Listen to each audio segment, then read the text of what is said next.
Bapak-bapak, ibu-ibu, kakak-kakak, dan adik-adik di seluruh Indonesia, bahkan Anda yang berada di luar negeri, saya ingin mengajak Anda sekalian melalui kaset ini bernyanyi bersama-sama keliling Indonesia dengan lagu-lagu dari seluruh Indonesia.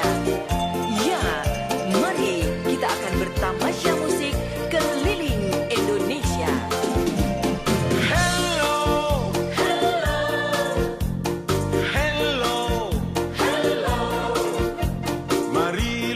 Tamasya musik bersama-sama. Hello, hello, hello. Menyanyi gembira keliling Indonesia. Hiburan sehat, hati gembira. Kita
Yehuy!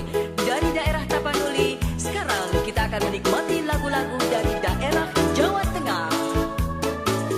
Pengawang Solo, riwayatmu ini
Ketika pandemi menerjang, banyak aktivitas saya yang terbatasi, terutama hal-hal produktif seperti bekerja dan berkarya. Semua dilaksanakan secara daring yang diikuti banyak kendala. Tentu hal tersebut menurunkan produktivitas dan semangat saya dalam bekerja dan berkarya. Tapi entah dari mana datangnya suatu keajaiban, yaitu dipertemukan dengan orang-orang yang memiliki semangat tangguh dalam memperjuangkan dunia pendidikan, sehingga terbentuklah asosiasi Iela secara spontan dengan masing-masing anggota sukarela mendirikan, menyusun, dan mengurus berbagai kegiatan Iela demi tetap berjalannya kegiatan pendidikan di masa pandemi.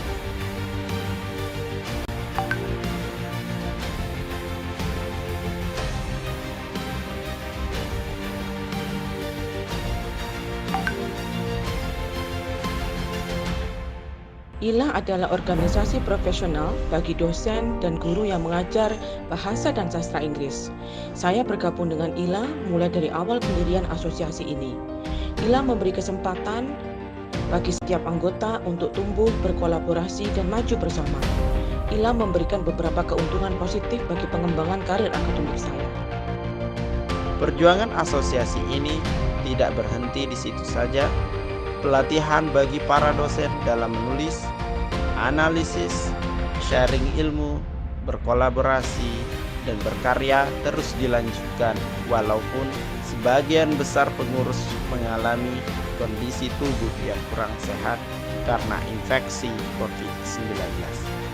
Kami bergerak secara sukarela menggerakkan asosiasi ini dengan terus mengadakan program-program dan menyisihkan uang pribadi kami demi tetap eksisnya asosiasi ini untuk menunjang perkembangan pendidikan di masa pandemi. Dengan mengikuti seminar-seminar yang diadakan Iela, banyak sekali pengetahuan baru yang bisa dimanfaatkan dalam pembelajaran selama di era pandemi ini, yang tentunya juga sangat membantu bagi peserta lain untuk meningkatkan kualitas pedagogi. Di sisi lain, dengan berkecimpung dalam kepengurusan Iela, mampu membantu saya untuk memotivasi diri saya sendiri untuk senantiasa produktif, terutama yang berhubungan dengan luaran. Karena banyak sekali dorongan-dorongan dari senior-senior yang mana membantu untuk bagaimana bisa meningkatkan kualitas tulisan yang berhubungan dengan luaran tersebut.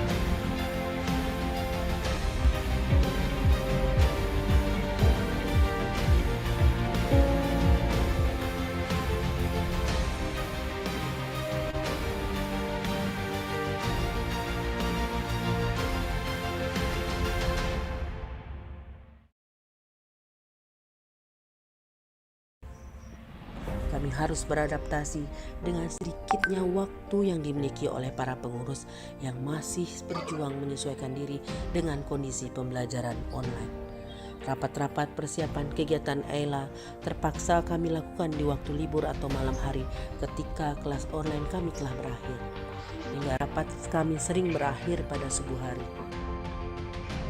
Kami belajar bagaimana berkomunikasi secara tertulis lewat dunia maya dengan baik. Mengingat komunikasi dan koordinasi Iela hanya bisa dilakukan lewat media sosial secara tertulis. Hal ini membuat kami harus berhati-hati dalam memilih kata-kata dan kalimat yang tepat agar terhindar dari salah pengertian dan konflik internal. Mengingat keberagaman anggota Iela dari tingkat pendidikan, budaya, agama, dan daerah yang berbeda.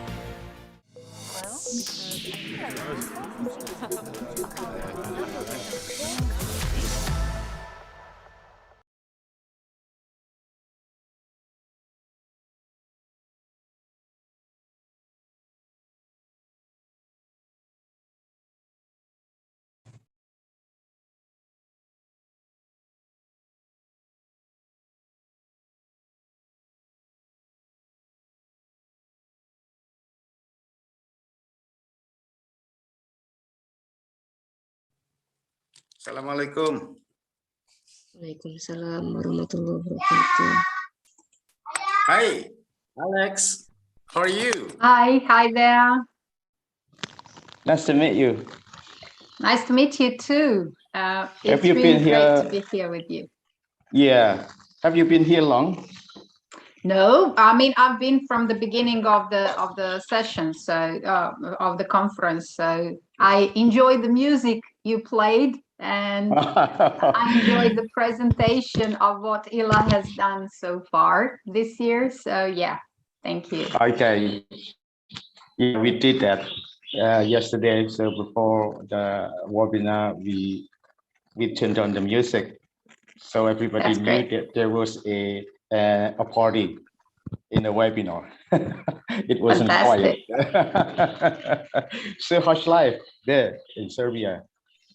Well, first of all, it's still early here in Serbia, early morning. Yeah. Okay. So yeah, everything's fine. The weather is nice. Hopefully it will be a lovely day. And I hope it's a lovely day there in Indonesia as well. Great. So, right. Okay. What time is it there? Right now it's 7 o'clock. Yeah. I mean, yeah. Okay. Yes. So it's not 7 sharp, but it's already almost there. Right. Okay. So I'd like you to meet some of the committees here. We have Hasbi. Hi, Mas Hasbi. And also Fahmi. So Fahmi is the Nice to meet you all. chairperson. So have you met before or talked before?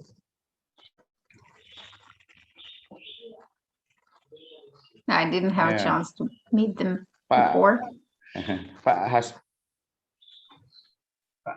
Hello, What time? Pak Daniel, do you hear me? Very clear, Bapak. Very clear. Yeah, but the problem is I cannot fit myself in the screen. I think there is a problem with my laptop's camera. Don't worry, Bapak. It's not a problem.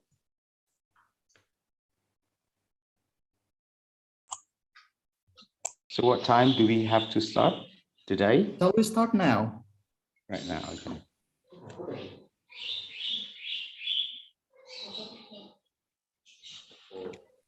Okay, ladies and gentlemen, we are going to open our conference. So we request you to get steady at your own place. We will begin now. The Honorable, the President of Iela board members, and conference committee chairman and members. The Honorable today's conference presenters and special guests, and warmest welcome to all parallel presenters and participants who attend this first Iela International Conference theme Strategic Teaching and Learning in the 21st Century. First of all, let's praise and thank to God who has given us the power to plan and conduct this international conference. We are grateful that the first day of our conference yesterday ran very well, and we hope that today's agenda will end on the same good note.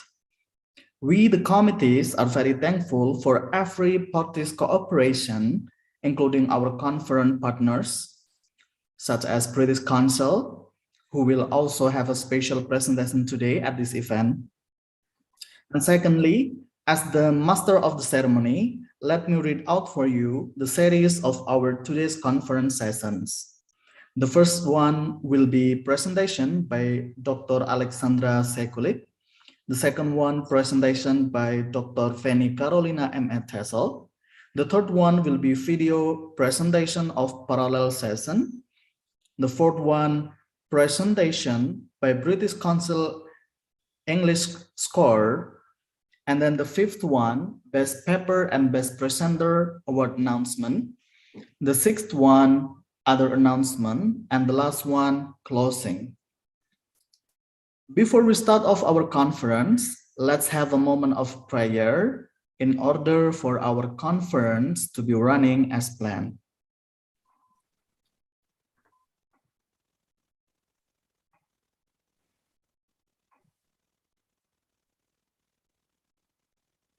Done. Thank you very much. So let's get started. Our first agenda is presentation by Dr. Alexandra Sekulik. I don't know if I pronounce your name correctly because this it's okay. is I just have one correction. It's a master, not a doctor, Alexandra Sekulic. Okay. So yeah, just that correction. Sorry for getting the information wrong. But thank you for the confirmation. Okay, and she will be presenting a presentation titled Hybrid Learning, What's in it for you and your students. So first of all, I would like to introduce a little about our presenter. The first presenter, Alexandra Sekulik, has worked in the field of English language teaching in Serbia for over 20 years. She has an MA in English language teaching and is currently an EFL teacher in grammar school in Jagodina, but previously she worked in several private language schools as well as a state primary school in Jagodina. She became a teacher trainer in 2003, and since then she has presented at various conferences in the country and in the region.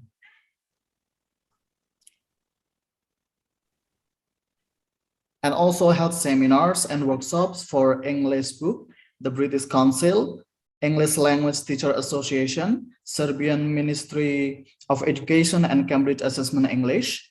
She has also been involved with Cambridge English in various capacities, such as a consultant for Serbia, presenter and speaking examiner, and team leader for several exam centers in Serbia. Also, in 2015, she carried out a research on students' achievements at the end of primary school funded by Cambridge English and supported by Serbian Ministry of Education. Since then, she has worked on several projects with the Ministry of Education. Although she has worked with all levels of students, her main interest has always been working with teenagers, and she has always strived to find the most effective ways to help her students achieve their full potential. That is why her interests include computer-assisted language learning, hybrid learning, student agency, and assessment. So, ladies and gentlemen, I present to you Dr. Alexandra Sekulik. Time is yours. Thank you very much for this nice presentation, introduction into my presentation today. Thank you all for being here with me today. So I hope you have a good time, first of all. Then I hope you get some interesting new knowledge from my presentation, or at least it will help you reinforce some things you've already heard or you've already tried. So feel free to ask me if there are any things that you don't understand or you want me to repeat. And at the end of the presentation, I will give you my email address. So if you want to get any more information from me, anything to learn anything from me later on, feel free to do it, to contact me, to ask me anything that you are interested in. So I'll start sharing my presentation now with you. Okay. I'll do it like this, so just to make sure that you can see everything when I open it. So yeah, the title of my presentation is Hybrid Learning, What's in it for you and your students. So basically, we all know and we all realize that we have to work with technology these days. So although there are people who don't really feel comfortable with working with technology, we do have to do it. We cannot avoid it in the 21st century. Personally, I like incorporating technology in my work, and I think it is very useful. And I'll try to convince you today that it's a necessity, but not only a necessity, that it's also something that can make our lives easier and more interesting, and that can help our students a lot. So yes, that's the first thing I want to start with. Thinking about a teacher in the 21st century.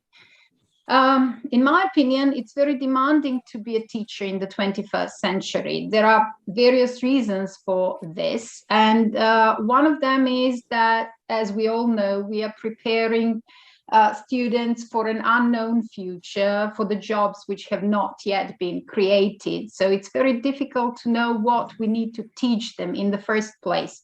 Okay, we English language teachers are in a better position because we know that the language, the foreign language, especially English, is something they will need.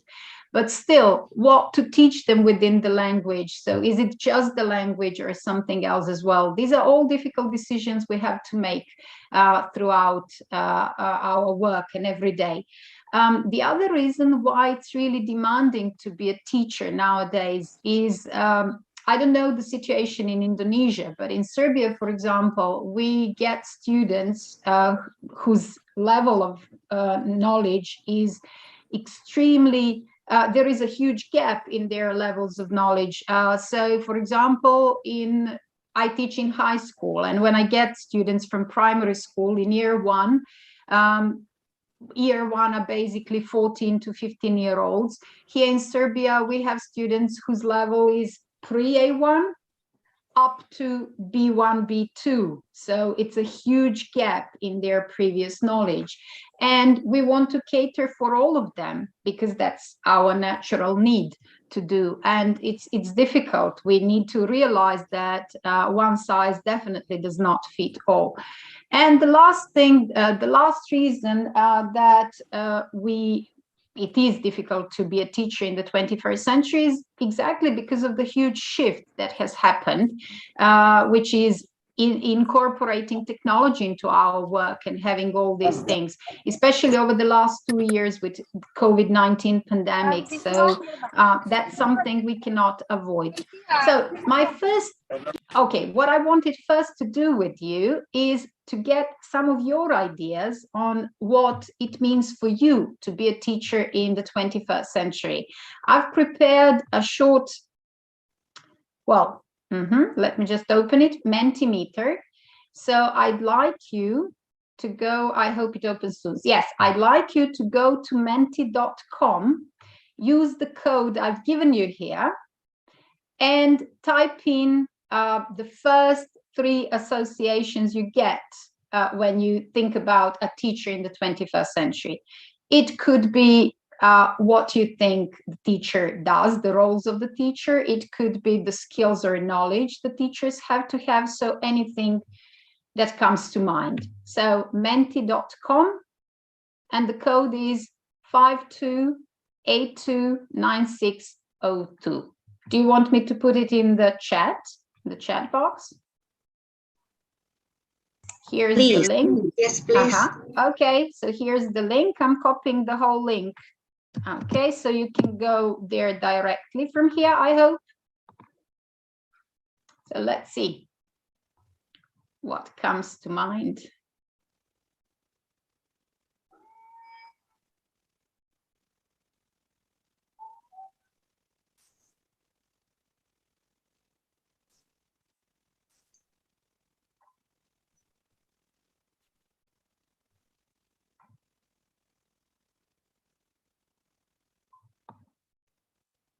I'll copy this as well in case you cannot use the link.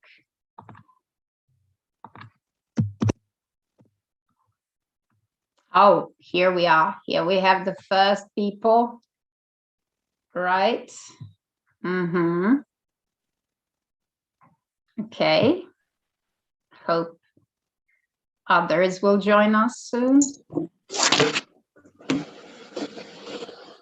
So far.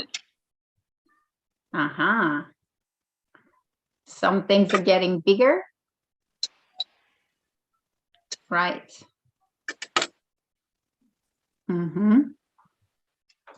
So yeah, critical thinking, yes, definitely, is something that a teacher has to have and develop as well in their students.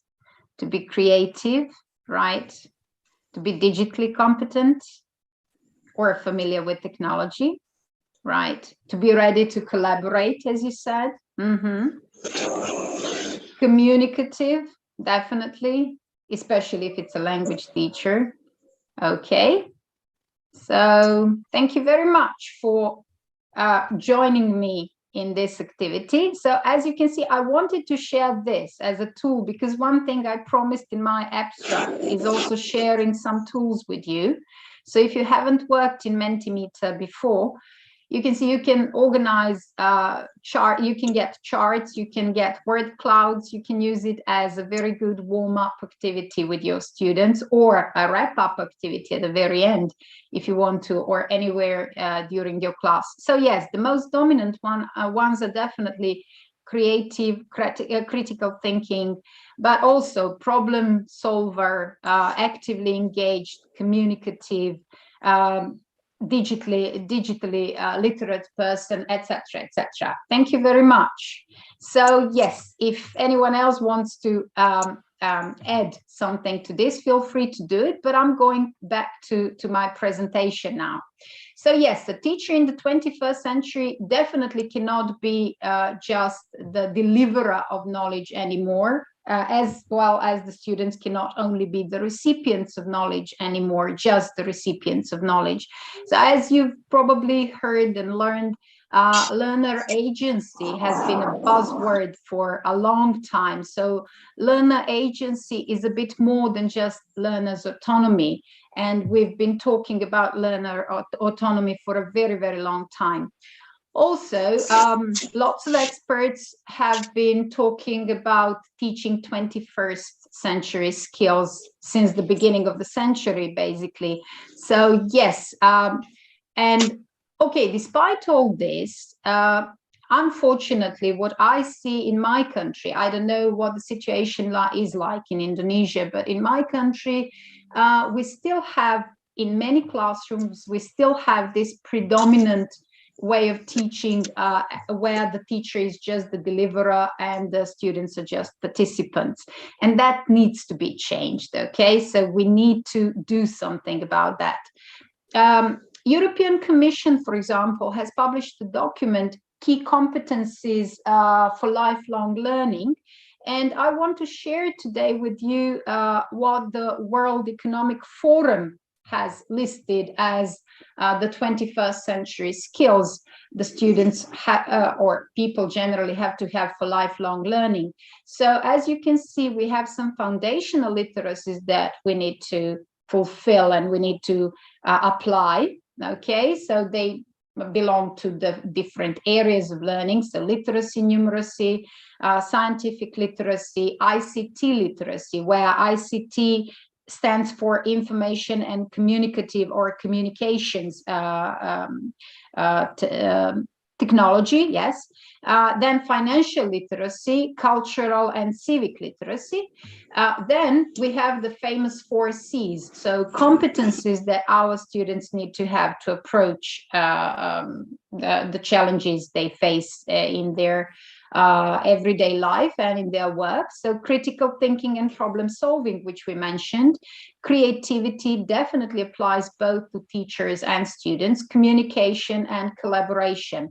And last but not least, definitely, we also have to work on their character qualities. So our students, if they want to be successful in their workplace, they need to have these character qualities such as curiosity. That is something I've noticed young people in Serbia tend to lose when they come to upper primary school, 11 to 12, and especially when they come to secondary school. And I think that partially our school system is to blame for this loss of curiosity. So we need to bear in mind that we as teachers need to work on their curiosity and help them stay and be curious, because all the young children are curious. They somehow lose it later on. Then we need to teach them to take initiative. Then we need to teach them that they need to be persistent, to have grit. Okay, again, another thing that I've noticed lots of young people lack in my country. Then adaptability, a crucial thing, another crucial thing we all have to have. And then, of course, some of us or some of them will also have leadership qualities. That's not something everyone can claim to have, but still that's something that our employers want to see in us. And of course, social and cultural awareness. So as you can see, quite a few things that we need to work on with our students. Okay, now, as I said, we cannot avoid the fact that technology is something we need in order to achieve all this. And it's essential that we embrace technology. But I'm not advocating working just with technology. I think that we need to find the perfect balance between the two. And that's why I'm talking about hybrid learning, because we as language teachers especially do need face-to-face communication, and it doesn't apply just to language teachers. All teachers need to students feel more comfortable in classroom when we talk to them face-to-face, when we give them a chance to socialize with other people in person, okay, and do it live in the classroom. So it's a completely different set that we work in. But then again, online activities and online learning offers lots and lots of benefits as well, and we'll talk about that very soon. So there are many definitions which say that hybrid learning and blended learning are interchangeable, but there are some people like Gerd Dreisen, for example, from one of the companies which does work with hybrid learning a lot, who say they're not really the same, and that blended learning focuses more on the combination between offline and online learning, while hybrid learning is actually finding the right mix for you out of all that. So it doesn't have to be, you can focus more on learning in the classroom, face-to-face learning, and just have a couple of things you do online, or you can have mainly an online course and then just have several activities face-to-face. So it depends, but we need to find the right mix, okay, and the best blend of all these things in order to offer our students everything they need to get the most from our classes. Okay, so as I'm saying, we need the right blend, or we need to find the right mix.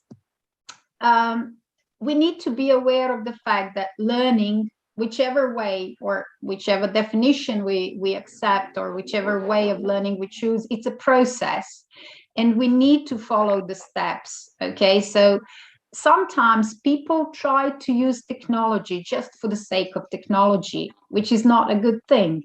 They know that it's a trend. They know that it's good to have something that children like, and they do not plan carefully why they are using something. So in order to get the best from this perfect mix I'm talking about from hybrid learning, just like with any other type of learning, we need to follow certain steps. And the key steps in the process are setting clear learning objectives in the first place. So knowing what we want our students to achieve at the end of the course or the module or the year or whatever, then knowing what we need to do in order for them to achieve that. And the last thing, which learning methods we will use. So both online and offline, we need to find which ones work best in order to achieve our goals. And why is that important? Okay, so first of all, clear learning objectives tell our students what knowledge, what skills, what attitudes they need to develop and need to have at the end of the course. But they also provide a basis for evaluation and assessment for us, because at the end of the day, when we finish teaching and working with our students, we need to check whether we've fulfilled all our learning objectives. So we need to know how we are going to do that, not just the teaching part or the learning part by the students. Right. Now, last year I had an opportunity to listen to a very interesting speaker, Katie Novak. Katie Novak, if you have never heard of her, is doctor of education, and she has a method, or let's say a way of teaching that she promotes. It's universal design for learning. A very interesting presentation. So if you have a chance to check her work and see what she has to say and what she advocates in her work, I heartily recommend that you do that. And one thing that she said in her presentation is that, okay, right, thank you very much, is that all students can work towards the same firm goals and grade level standards. So yes, we can have the same standards and we can have the same goals, and all our students can work towards them, but they do not have to do the same things at the same time, but rather use different tasks and designs to reach their goals. So that's one thing we should bear in mind, that we should offer variety and differentiation. So that's why we need flexible pathways, so students can personalize their journeys and through that become more autonomous and take responsibility for their learning. So they need to personalize their journeys while working towards the set standards. And of course, in order to help them do that, we need to prepare all the possible tools that can help them on their journey. That's very important, okay? And that's what our role is, to prepare all these things, to prepare options for them to choose from.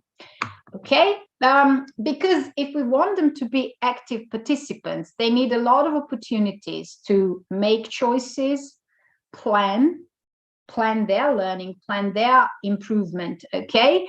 Monitor their progress to see where they are, how much they've achieved, and take their capacity to learn and put it into action. So that's very important also, to give them chance. And in order to do that, we need to give them access to resources that can help them do that, okay? And it was very difficult to achieve. I mean, this targeted support aimed at every student separately in a way was rather difficult to achieve in the past, because without technology, because that's something, I mean, with, I don't know how many students you have in classrooms, but in Serbia, we can have something like 30 plus students, and it's very difficult to focus on all of them and give every one of them enough time and enough attention and enough support during the lesson. And the lesson is only 45 minutes, and we have just 2 lessons per week, which is really little time. So that's where hybrid learning comes in handy, really handy, to provide all these things, as I said. So can you imagine what it was like, for example, when you did a lecture in the past? Okay, in the classroom with all these students, you would also give them a lecture, and everyone had to listen to the same lecture, right? Which wasn't very nice or comfortable, because some students needed a lot more, and other students definitely knew already these things, and it was kind of a waste of time for them. So that's where flipped classroom comes in as a useful tool. So I hope that some of you have used flipped classroom. I know that many people in Serbia do not use it, okay, or most teachers do not use it, but it's a very useful tool, because it's a kind of blended learning where study that was traditionally done in the class is now done at home. So all the things that you need to lecture them on, or they need additional time to practice, which is a repetitive drill or something, can be done at home. And what was traditionally homework is now completed in class. That way, we get a chance to work on more skill-oriented activities, such as communicative activities, and also to do some more interesting things like group work, project work, and things like that. So something that will help our students and us develop key competencies for the 21st century. Okay, so what can we flip? Any ideas, any suggestions? What is good for flipping from those who have maybe done that already. So have you ever tried a flipped classroom, and what have you flipped so far? I'd like you to type in the chat box if you want and if you can. Sorry, not participants, I need the chat box. So has anyone ever tried flipped classroom?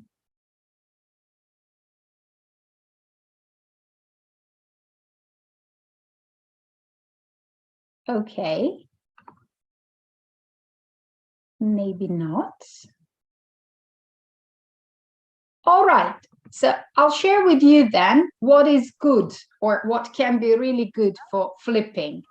For example, you know that when you teach grammar, like a tense or something, some students do get it quickly, others need additional time for it. And there are those who already know the tense. So again, usually in class, we focus on the ones in the middle, okay, in the middle range of knowledge, but we need to provide opportunity for all of them to get the most of it. So we can flip. The good thing for flipping is grammar, teaching grammar. The useful thing about that is, first of all, if you give them a lecture on grammar in advance, before they come to school, they can, and usually flipping grammar means a teacher records a video on a certain topic, for example, a tense in English. Then the students watch the video at home and try to learn from it. They can watch the video as many times as they need to learn a certain thing. And then when they come to class, they actually practice it in a more productive way.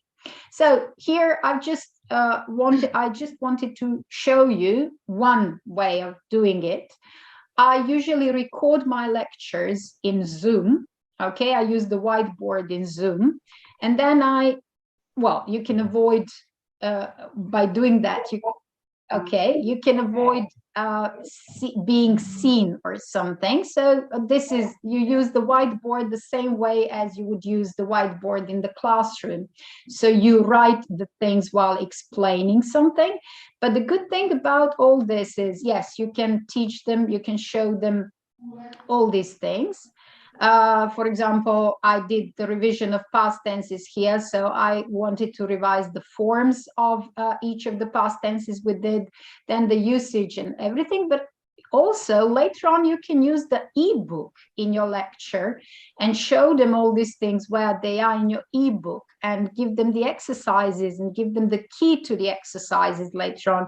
So it provides a lot of opportunity for you to do it, as I said, the same way as you would do it in the classroom. Okay, so again, it's something that is fantastic, because the students who were not well focused in the classroom can go back to what they missed, can later on use it again, or when we do it, as I said, in a flipped classroom in advance, they can get a lot from it, because they watch it as many times as they need, go through the things as many times as they need. They realize what they still need help with, what they want you to help them with and explain. And that's something that is very, very valuable. The other thing that can be flipped is the presentation of vocabulary. So there is a very useful tool that you can use for presentation of vocabulary, and it's called Quizlet. I wanted to share with you now one set of cards that I prepared in Quizlet for my students. You can do it in various ways. You can, for example, okay, so when you prepare the flashcards, you get, for example, the word in English. Okay, so the term is dark, you get the term in English, and then on the back they can get the translation, or they can get the synonym, or they can get an antonym, or whatever you choose. So I chose to prepare these flashcards this way for my students, with the translation, because I wanted to focus on the weaker ones who needed a bit more support. But besides creating flashcards and showing them progress there are lots of other activities you can do with the same set of words. And that's why I heartily recommend this tool, because you can get the definitions, for example, so they can learn it. First of all, they get the sound, they can hear how the word is pronounced, and then they can learn by clicking. So the multiple choice exercise. Another interesting exercise is writing. So they get the word in translation or the synonym, and they need to recognize the word and write it down. If they don't know, they just click don't know and they get the correct answer, so they can copy the answer and learn through that. Also, they have the spelling and eventually they have the test. But the thing I like even more, or the things I like even more, are two games that go with this exercise. So one is the matching game. So they get the words all around, okay, the board, and they need to match them, okay. So they get the time, and that's what they like, okay, and that's something they do a lot, etc. So this is one game, and the other game is a real game. Now let me just finish this. So yes, okay. That's one thing they can do, and the other is, as I said, a real game. So where they get the scores and they can be placed on the board, etc., etc. So it's something with steroids, and they simply need to type in the word, what it means, and they before they fall, etc., etc. So a very useful tool I heartily recommend to you. Let me just get you back on the screen. Right. Then the third thing I wanted to share as a tool with you is, has anyone ever worked on the platform which is called PB Works? It used to be PB Wiki. Basically, nowadays we use lots of platforms such as Google Classroom, such as Canvas, such as Microsoft Teams, and things like that. PB Works is not a platform of that kind, but I find PB Works really useful and interesting because it offers you interactive work on writing or on a page or something like that. So every student can have a page or several pages in this space.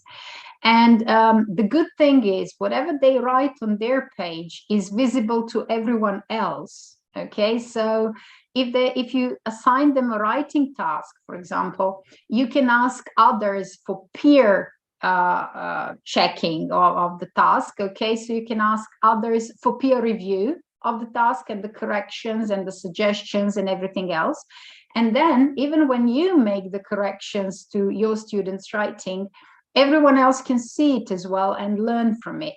So that's why I think this is also really useful, and is a tool that should be checked at least to see whether you can use it in your work. Because, for example, we often work in Google Classrooms and we have these tools, but the problem with Google Classroom for me is that I cannot really let others see the work of other students, let others in the classroom, other students see the work of their classmates. And sometimes, yes, there is a type of task there that you can use for it, but it's not as useful as this one here. So as I said, for peer review, for corrections which are visible, etc., etc., this is an amazing tool. And it offers some other things as well. So it offers, for example, the opportunity to insert a video, a YouTube video, to talk about something. They can use the avatars, they can use lots of other things. So as I said, if you've never tried it, another tool I heartily recommend that you check. And if you want some tutorial on that, how to use it, please feel free to contact me, because I've used it for a long time. Okay, so these are some tools that, as I said, we can use for flipping classroom and for the good things. So as I said, we can flip grammar, we can flip new vocabulary. We can flip reading and listening as well. So why is it useful to flip reading and listening? Because if you give them a chance to read a text at home with the help of translation, which you provided for them as well, it can help weaker students especially, and it can help them prepare better for the class and for the productive activities you're going to do with the text later on in class. The same applies to listening. I've seen lots of students who struggle a lot with listening. So if you give them a chance to hear the text several times, and in class we usually do it just once or twice, so to hear the text again, to make pauses, to try to get it better, it can be really useful. That's why these things that I mentioned are not useful only for flipping, for giving the students in advance. They are really useful tools which we can use later on for as follow-up activities, for reinforcement and revision of the material done. Also, we can use them in class itself. Okay, so in the class itself, in order to differentiate and give options to our students what they want to do. So this differentiation and offering options is extremely important, and we are going back to what I said previously, that Katie Novak said, that they should use different tools and different designs for reaching their goals. But the important thing to bear in mind when doing all this is that it's not us who decide what they will use in order to reach their goals. We are offering them all the options. We are offering them an opportunity to choose whether they want to listen to you in class maybe, or listen to the recording in advance sometimes. We can offer them all these things and let them choose what works best for them. And that's very important, okay? So give them the opportunity to choose, to plan, to monitor, and to apply their knowledge. Okay, let's see. Now, yes, also our students learn in different ways, and we are aware of that. And the most common context they learn is learning by observation, some of them, learning by acquiring knowledge, learning by participation, learning by practice, and learning by discovery. So all of us have our own preferences, our own preferred ways of learning. And again, we should give our students but opportunities to learn in their preferred way of doing things. And that's why hybrid learning is useful again, because by incorporating online learning into our everyday practice, we give students access to the materials we've prepared for them, but not only them. We give them access to a great abundance of content and interactive tools on the internet, which are ready-made and already there. Then we give them an opportunity to work in virtual teams, something they will definitely need for the future and something that will definitely help them develop their competencies. Also, they can work on various national and international projects. Here's one international project that we are working right now on. So without technology, it would have been really impossible in a way. The same applies to our students, not just us teachers. To cooperate with students from various parts of the world through, I don't know, shared classroom, in Zoom, in Skype, any way of doing it. And of course, it can also help them create and share various content themselves. So we want them to be creators as well. When I was talking about the vocabulary sets in Quizlet, for example, the good thing is we don't have to do all the work on our own. We can, let's say, engage some students as our assistants to help them, to help us create word sets for them and for their friends. So it can be really interesting to them, more fun. They can also take initiative and suggest what they think would be useful to use and to prepare for the learning process. And as I said, it's something that helps them develop all these key competencies we are talking about. Right? Now, hybrid learning is not useful just for teaching. Okay, so I told you in my abstract that the aim of my presentation is to show you what's in it for you and your students. So as we've already seen, you can do lots of activities either in advance or after the lesson or in the class itself to differentiate and give the students opportunity to choose. But it's also useful for assessment later on, because we said it's really important to think how you will assess your work. One thing is, yes, it's good for tests, and I'm going to show you very soon how you can do some ideas on how you can do the tests or self-assessment chart or something like that. But it's also useful because, okay, when we check the knowledge, is it important in which way the students present that knowledge? Sometimes it is, sometimes it is not. So sometimes we want to check their writing and we give them a specific topic to discuss in the writing. But sometimes we can give them the options. We can let them choose the mode in which they want to present the knowledge they got. Okay, so we can give them the chance to create. Some of them would like to create podcasts. Some of them will create a video. Some of them will create a game. Some of them will create an interactive page or just write about it. But it should be their choice, okay? And that's what technology offers us, a choice for our students to do things in different ways. When it comes to testing, as I said, so we can create, for example, I hope and I believe that lots of you have used Google Forms. So here's, for example, one self-assessment test, in a way, let's call it that way, that I've created for my students. The good thing is when you create that and when you check the responses, you get some, okay, let me see if it works. Right, you get some interesting information as a teacher. So you see what their answers were. You can compare the answers. You can see what the most dominant answer is. And of course, you can do this for individual students as well and see what each of your individual students has answered about themselves. But of course, Google Forms are not good for self-assessment or this. The very good thing about Google Forms is that you can create tests which can be automatically assessed.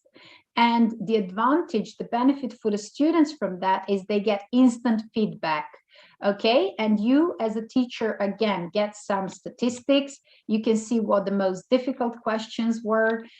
You can see, yeah, the total points distribution and things like that. So you can get all kinds of information which otherwise are very difficult to get from paper-based tests. Another interesting tool for creating tests is Wiser, and I'd like to show you just one test I created for my students last year. It was about the life and work of William Shakespeare. It's much more colorful and much more interesting than Google Forms. It does not provide you with statistics. Okay, when I prepared this, the video was available. It's unavailable now.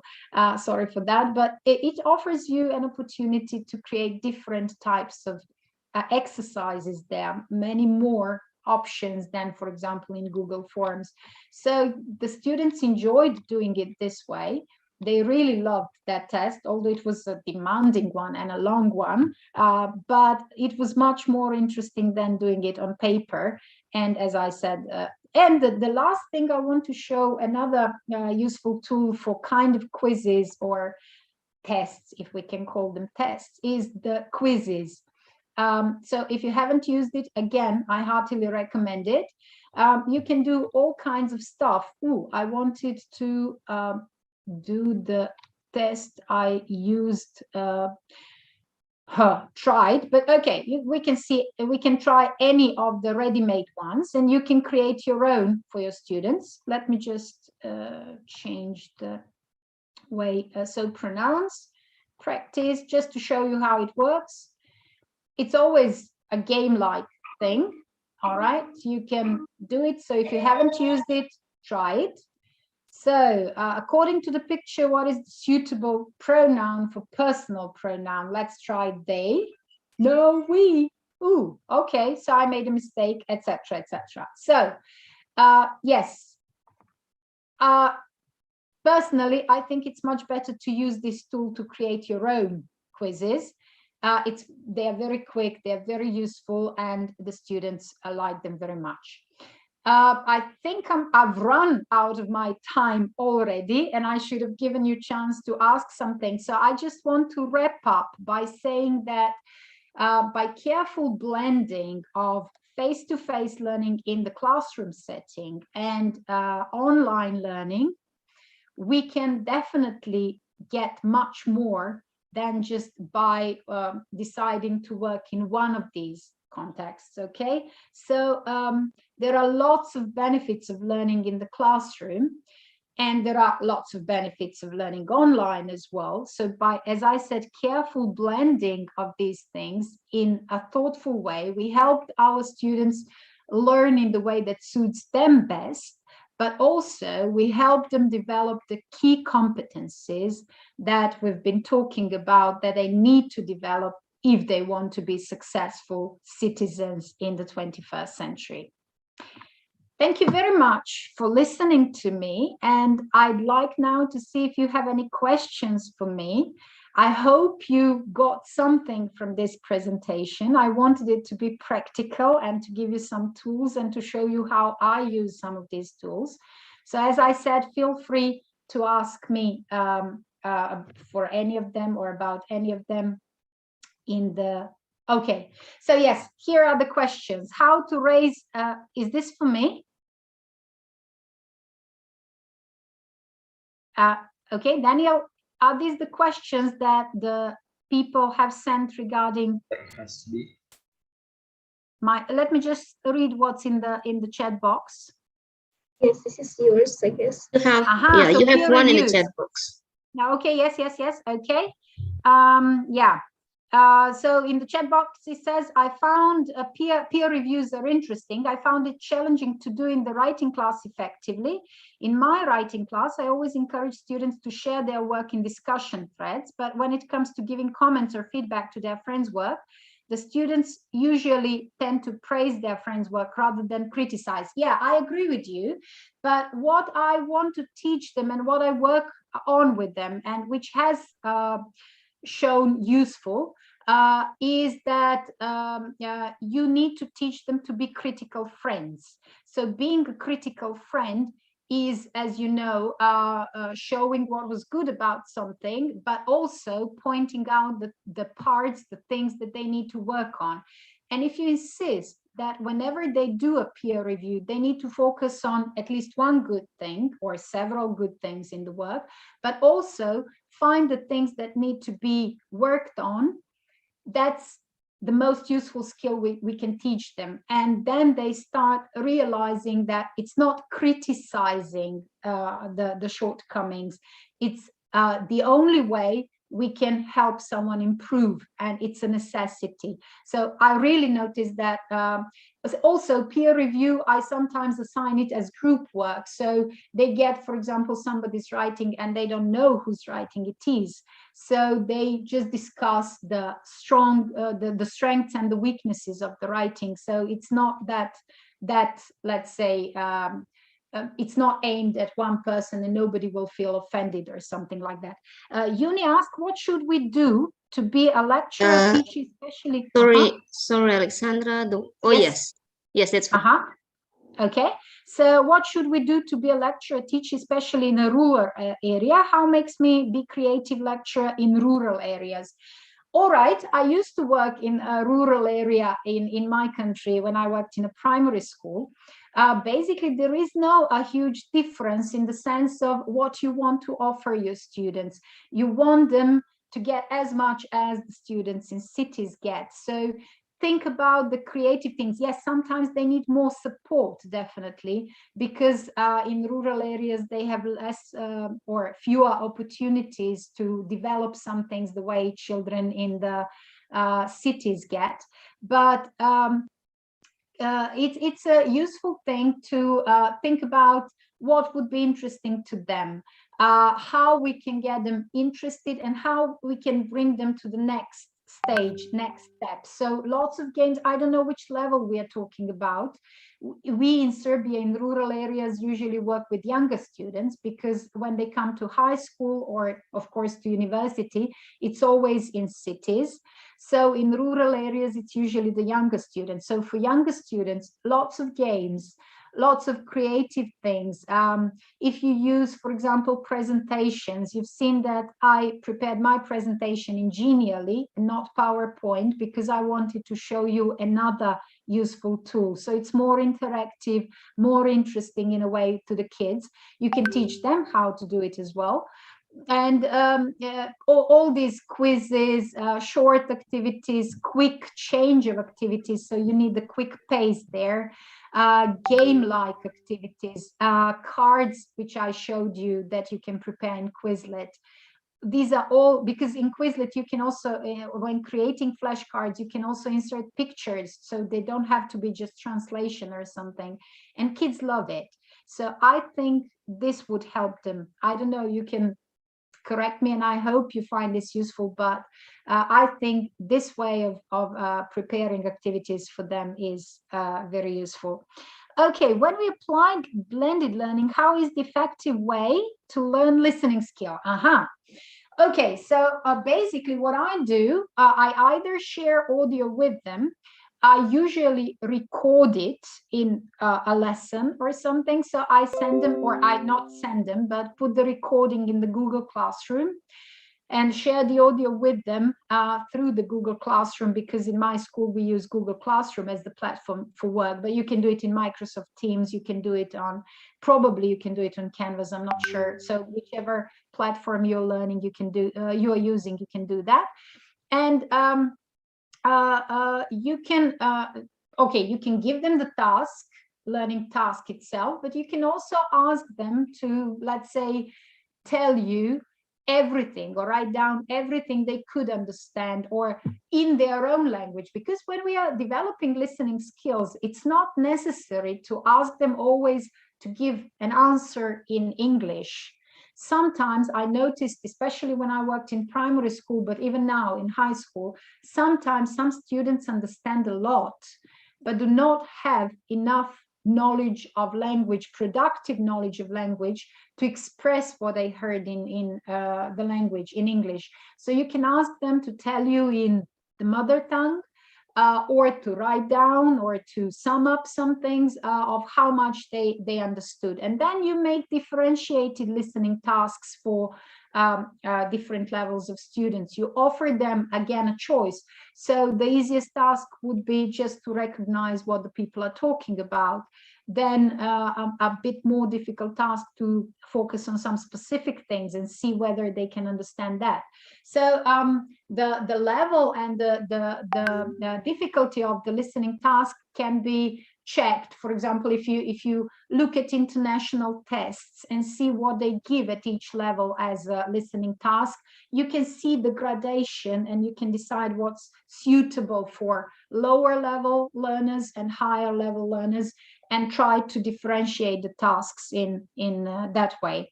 But giving them the chance to hear the same text several times if they need to, because they usually panic. The weaker students usually panic when they hear something for the first time and they say, I don't understand anything. Okay, especially if the pronunciation is not the received pronunciation or not clear enough or something. But when you tell them, don't worry, you definitely understand enough. Let's go back through it again. So try to do that. That's something that can help. Thank you, Uni, for the comment. Okay, and if you need anything else, please feel free to contact me. Okay. Okay, Alexandra. Yes. Yeah, thank you very much for the presentation and also for answering those questions. Thank Actually, you. there are a few more questions offered asked to you, but we have a limited time for your session.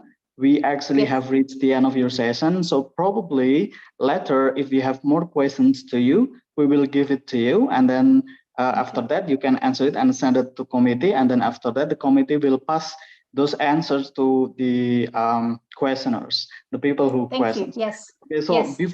before I close, we ended your session. I just would like to personally thank you for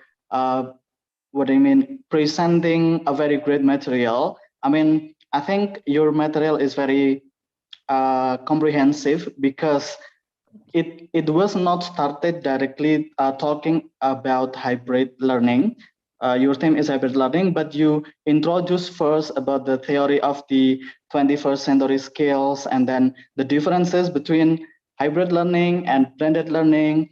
Because yes, we actually, there are still so many teachers are still confused about the concept of hybrid and blended learning because they are different but quite similar. Even in the comment box or comment section, we can still find a question that I think has the tendency of misunderstanding of hybrid learning and blended learning. And also, we are very glad because you do not only expose us about the theory or the foundations about this hybrid learning, but also you took us to the journey of how to use several applications that are useful for language learning, such as PBWorks and then Visor. What was that, like Quizlet and so on and so Quizlet. on? Yeah, Quizlet. So we learn theoretical and practical knowledge from you, and then about you talk about assessment as well, and then the emphasis of differentiation in teaching and so on and so on. So it was very thoughtful for us to reflect on our own teaching. So we thank you very much for delivering such a comprehensive presentation. Thank you very much for having me here and for inviting me. As I said, I hope you did get, and thank you for all these wonderful words. I wish you were a critical friend, and please let me know what needs to be improved and what needs to be changed also for the future. No, it was perfect. It was perfect. There's nothing else to Okay. add. I understand, Yani, now why she says she has problems with students making them criticize someone's work. Okay, thank you very much. My students would have found and they would have said, well, it was great, but you could have or should have done this as well. So yes, thank you very much. And I'll just turn off my camera and turn off my mic and keep on listening to all the wonderful presentations later on and everything you've done. So thank you again for everything and all the best. See you later. Okay, thank you, Alexandra. We'll see you again later. Yes. Okay, ladies and gentlemen, we have heard about the first presentation, and then now we are going to the second agenda, which is another presentation, and this time will be delivered by Ibu Feni Carolina Ametasol, and her presentation is titled Investigation of Resilience in Indonesian Undergraduate Learners Through a Socio-Demographic Approach. So first of all, I would like to introduce her to you all. So Ibu Feni Carolina is an English language lecturer at Tanjung Pura University in Pontianak. She got her bachelor degree from FKIP Untan in 2003.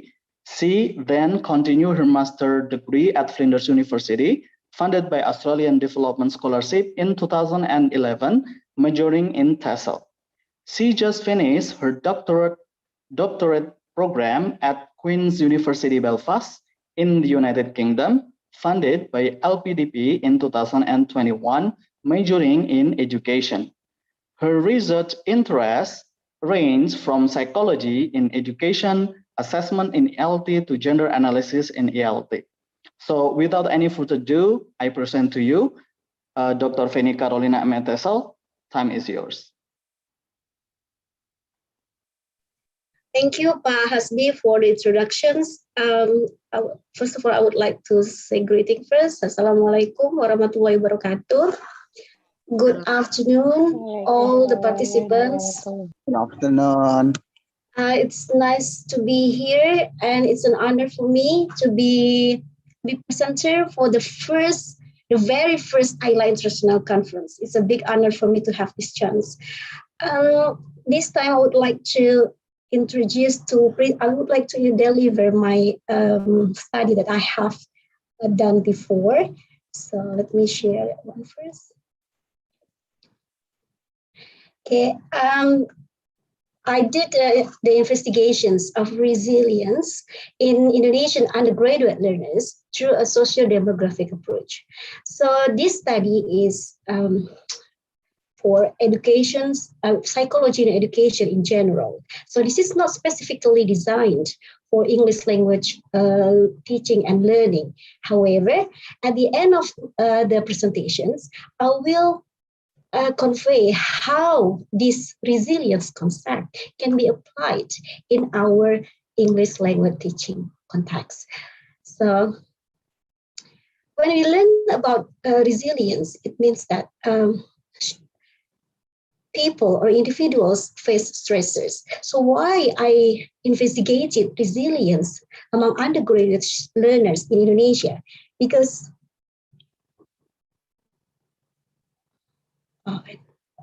learners have some stressors during their undergraduate course. For example, they were in the transitions between secondary schools to university. So they might find that the workloads that they have are more difficult than before. So, and also they might have financial problems, housing issues, feeling of loneliness, homesickness, or in Indonesian case, particularly in West Kalimantan province, where the study is conducted. Undergraduate students in West Kalimantan province, we are familiar with poor internet connectivity and lack of electricity. So these kinds of sources are stressors that Indonesian undergraduate students might face during their undergraduate course. So if we have stressors, some students can survive, although they have stressors during their undergraduate course, and it is called as resilience. So resilience itself, the resilient concept is defined as individuals' adaptations process to bounce back from adversity, difficulties, and produce better outcomes than expected. So in my study, I adopt the resilience with the socio-demographic perspective, which is defined as the capacity of individuals to navigate or to make use of the availability in terms of resources and the capacity of individuals and community to negotiate in relation to the provision and experience of protective factors. Maybe this definition a bit complicated, but however, in the next slides, I will tell in details how we use the socio-demographic perspective to understand resilience in undergraduate learners. So how we identify the resilience of undergraduate learners? We can use the protective factors as an indicator of whether people are resilient or not. What is protective factor? This is the capacity of individuals and the environment to mitigate or to reduce the effect of stressors or risk on the outcome. So protective factors can be divided into two parts. The first one, personal protective factors, and the second one is external protective factors. Personal one, based on the words, we know that it's based on our own capacity. It would be about the capability to self-regulate our capability using the strategies, regulate behaviors to achieve the goals. And the second one, it also can be related to our confidence in self-ability to achieve goals. And the last one is also can be related to our capacity or our competence to interact with others, so we can be able to seek for help when we face adversity. And the second one is the external protective factors. So it can be in form of the emotional support from our family, or instrumental or tangible support. For example, funding, books, internet connections, and it also can be in form of informational support from our friends. And most of the supports usually come from our immediate environment. For example, parents, friends, relatives, teachers, or our coworkers. So guys, based on the history of resilience research, there are some waves of resilience research. The first one is the wave one. First wave focus on the identification of the key concept of resilience. What factors that affect someone to be resilient? So the first resilient researchers investigated what make people to be resilient. And they think that the resilience is embedded in someone. This is a static capability. However, this is criticized by the second wave resilience researchers. The second resilience researchers claim that resilience is not static capability. It can be up and down situation of someone. Someone who is resilient at this time can be in the future will be vulnerable based on their conditions. So the second resilient researcher criticized the first resilience researcher. They said that resilience is about the process of someone to go to the resilience state. Now, the third resilient researchers, they said that resilience might not come naturally, but it can be nurtured. They said that the nature that we have from God can be nurtured. So we can nurture our personal capacity and develop it. And they said that the nurture or the capability someone to develop can be developed through interventions. So the wave 3 resilient researcher focus on the experiment, how to enhance protective factors to support the resilience of individuals. For example, through trainings, seminar, or anything that can expose students or teachers to improve their teaching or learning in the classroom. Okay, wave 4, the resilient research focus on the linkages or the relationship among individuals' characteristic, our personal characteristic, and environment characteristic that might contribute to positive development under adversity.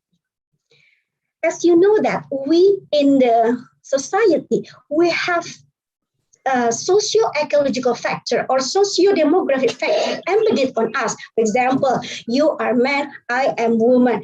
The others are coming from rural area. The other one coming from urban areas. That socio-demographic characteristic may influence us to do something based on value, based on belief that we have in our society. So I will talk that later. My study embraced the fourth wave of resilience research. Okay, so I studied about the resilience among undergraduate learners in Indonesia by using socio-demographic approach. The first researcher who introduced this approach is Sir Professor Michael Unger. He mentions that someone's development under adversity is not the responsibility of that person only. However, society, culture may limit or may liberate someone to get access to protective factors based on the characteristics embedded on them, in which might have certain meaning to the culture where they live in. I'll give you an example that at the first time when we were born, we have a boy, we have a girl. So when we were born, we have already been assumed that she's a boy, he's a boy, she's a girl. The girl later will be someone, blah, blah, blah. The girl will be a good wife. So we have like an idea, an ideology that our children will have our prescribed behavior based on our ideology, based on our norm, which one is good, which one is bad. Okay. Now, that's what I said before. Values, beliefs, and norms embedded in culture might function as a standard. What was good, what was bad in society. So we are prescribed to have, to have a certain actions, ways, and behaviors in our culture. I give you an example. How socio-demographic profile embedded in ourselves influence us to have a certain actions. For example, let me give you an example in gender. I think you might be familiar with this case. I have a friend who told me that she may not continue her study to doctorate program. And I asked her why. And she said that, oh, Benny, I cannot continue my studies since my husband didn't allow me to continue my study to doctorate. So you know what? This might happen in your conditions because we in Indonesia, we value patriarchal value in which our society put a special position for man to be the head of the family member. So anyone in the family member, if they want to do something, they have to ask permissions, to get permission from the head of the family members. So in this case, this is an example how our society may limit our access to protective factors, may limit our access to doctorate program.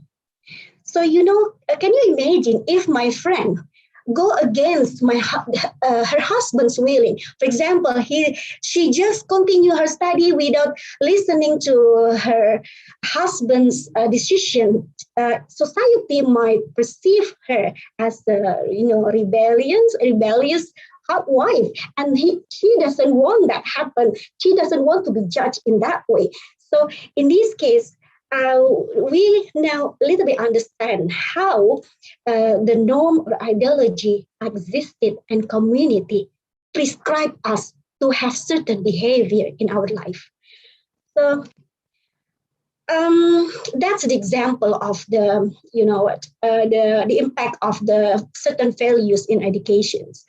So in my study here, because we know that the distinctive characteristic in our socio-demographic profile can create chances for us to get access to protective factors, to resilience, or can limit our access to protective factors.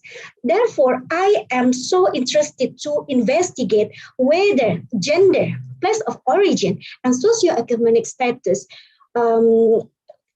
given an impact to the protective factors for resilience among undergraduate learners in Indonesia. Gender is the first variable that I'm going to investigate, that I investigated. So you know that culture in society might nurture the development of divisions in roles between men and women. You know that man is the head of the family member in the patriarchal value. So man has the main role to earn money, to feed the family members, and women would be classified as the second class.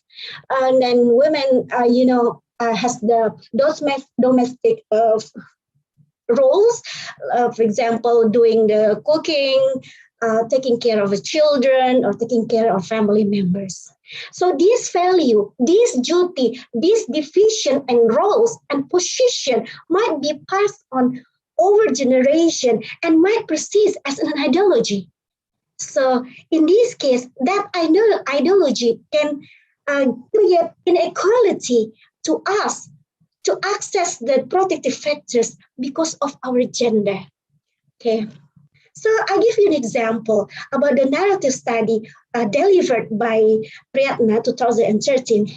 He mentions that Indonesian married woman had a doctorate degree while her husband had attained a lower educational level, and she said that she might be considered as a threat for the husband's family.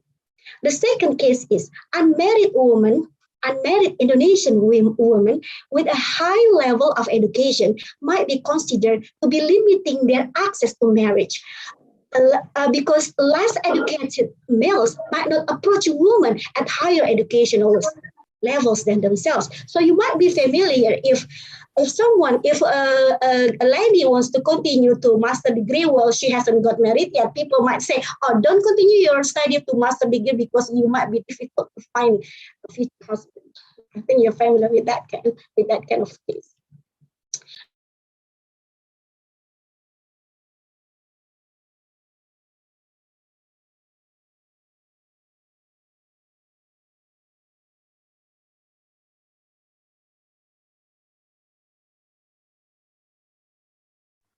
Sorry.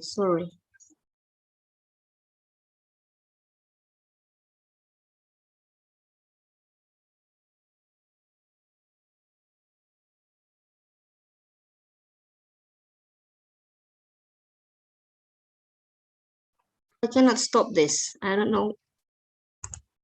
Where is it from?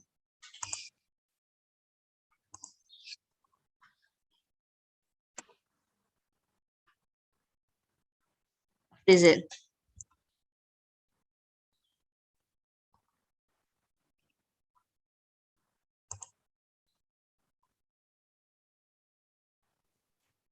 Can you hear me now?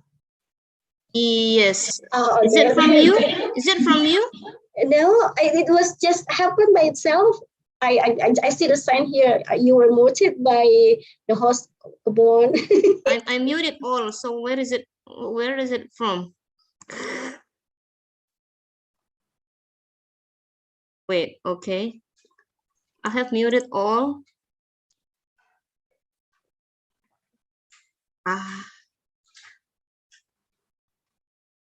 No, where is it from? It's all muted.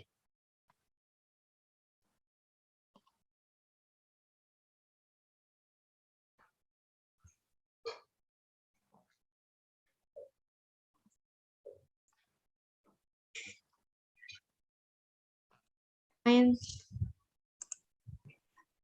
you hear me? Okay. Oh, I'm okay. Sure, continue, Ibu. Thank you, Buela. To find out. Okay, now we discuss about the differences between rural and urban areas.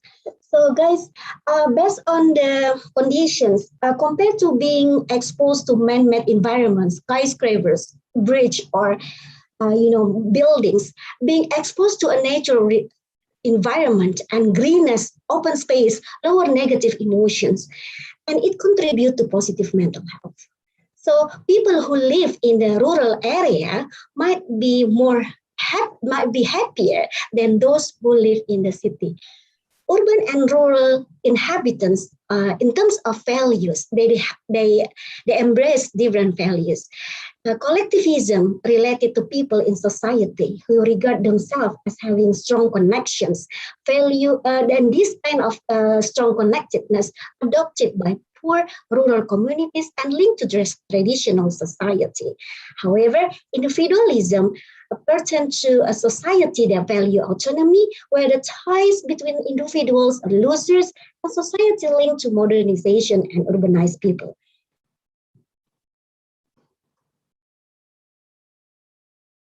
Okay, so what is the connections between the values and the educations? So we can see that learners from collectivist background might value independence. They value group success. They respect others. They value cooperation rather than competitions. And they integrate with other people. And they have a very strong feeling of connectedness with others.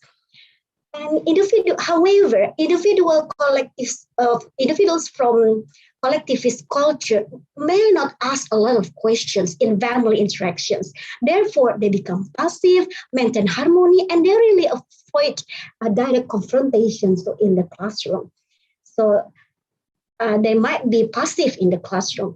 However, students from individualist culture, they value openness in community, they value accomplishment, critical thinking, high self-determination in achieving goal, and they have a very good are high self-reliance.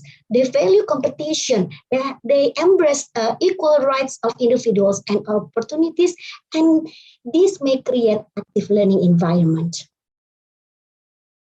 So the third one that I'm going to investigate here is about the socioeconomic status. Socioeconomic status related to financial capital, human capital related to knowledge and skill, and social network or social capital.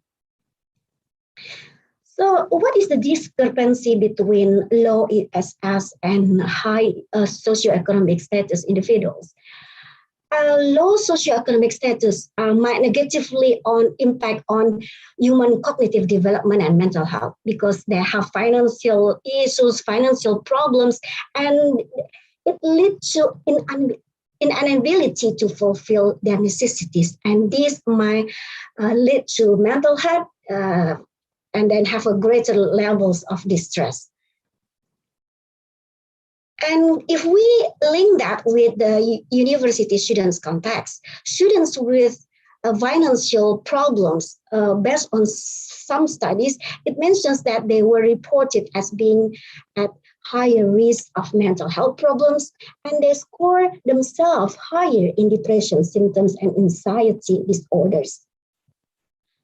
And poverty also harms the parents' emotion. Parents with the difficult financial constraints, they might be easily to lose their temper because their inability to fulfill the necessities. So in conclusion, low socioeconomic status related to stress and depression, which may lead to low resilience. Okay, this study is non-experimental study. And then I investigated whether there are differences in terms of gender, class origin, professional city or rural area, and socioeconomic status. Among Indonesian undergraduate learners in relation to their protective factor scores. And it is measured by the scale of protective factors introduced by Ponce, Gracia, and France in 2015. So I used survey method, and this is a cross-sectional study in which I collected data at a particular point in time. So it's only just once for each participant. So I use the instrument of scale of protective factors, like I said before, and this scale or this questionnaire consists of 4 constructs: social support, social skill planning behaviors, and goal efficacy. So the population of the study are undergraduate students in West Kalimantan in academic year 2020. So here there are 98,255 undergraduate students in West Kalimantan. However, my sample of the study, I took only 500 undergraduate students. Okay, so this study used the Mann-Whitney statistical testing because the normality test shows that the data were not normally distributed.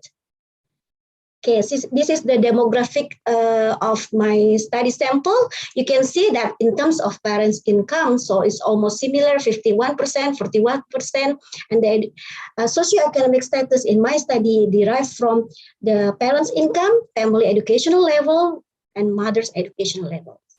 And in terms of gender, 50% and 50% for male and female. So this is nearly approach the percentage of the real number of the populations of undergraduate students in West Kalimantan.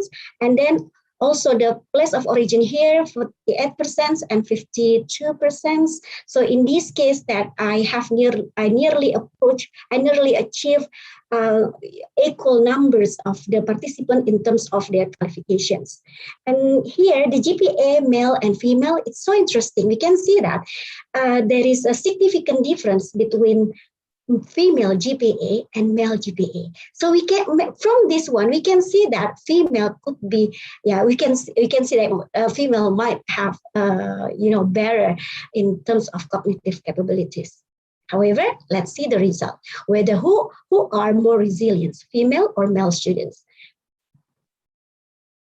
Okay, look at the findings of my study.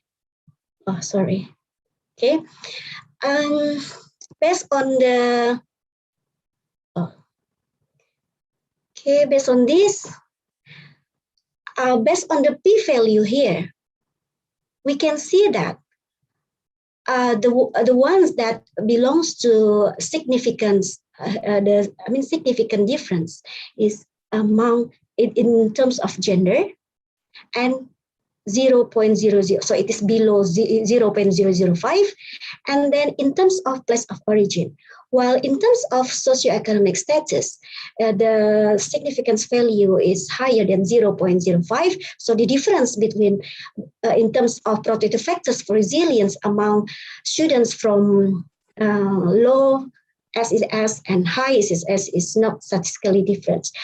But here, only two socio-demographic profiles that affect resilience in undergraduate learners in Indonesia. So the first finding is, in terms of gender, male students exhibit more protective factors for resilience than females. So it means that male students in Indonesian context are more resilient than females. That's on the sample of the study. The second one, it's also find that rural Indonesian undergraduate students have significantly higher in total score for protective factors compared to students who come from professional from urban. And this is really a bit give me a bit shock, because before I start my study, I assumed that urban students are more resilient than rural students, but the fact is that rural students are more resilient. And then, the last one is there is no significant difference between students from low SS and middle SS. And this also made me a mess because I thought that students from poor background, from economically disadvantaged background, might have lower resilience. However, these studies found that is different finding. However, I cannot generalize the findings, because I only did my study in one province, not compared to other provinces in Indonesia. Okay, now we go to the discussion for the gender. So this study funding is in line with what other study got in different contexts. In US, in Jordan, Canada, Indonesia, Malaysia, and UK, that female undergraduates score themselves higher in depressions. Because they have higher depressions, it means that they have low resilience. In other words, we can say that female undergraduates might be prone to, or might be vulnerable to suffer more than males during the difficult situation during their undergraduate course. However, we can see that despite their low resilience, low perceived resilience, female students have significantly higher GPA than male students. We can see that female 3.65, while male students have 3.35.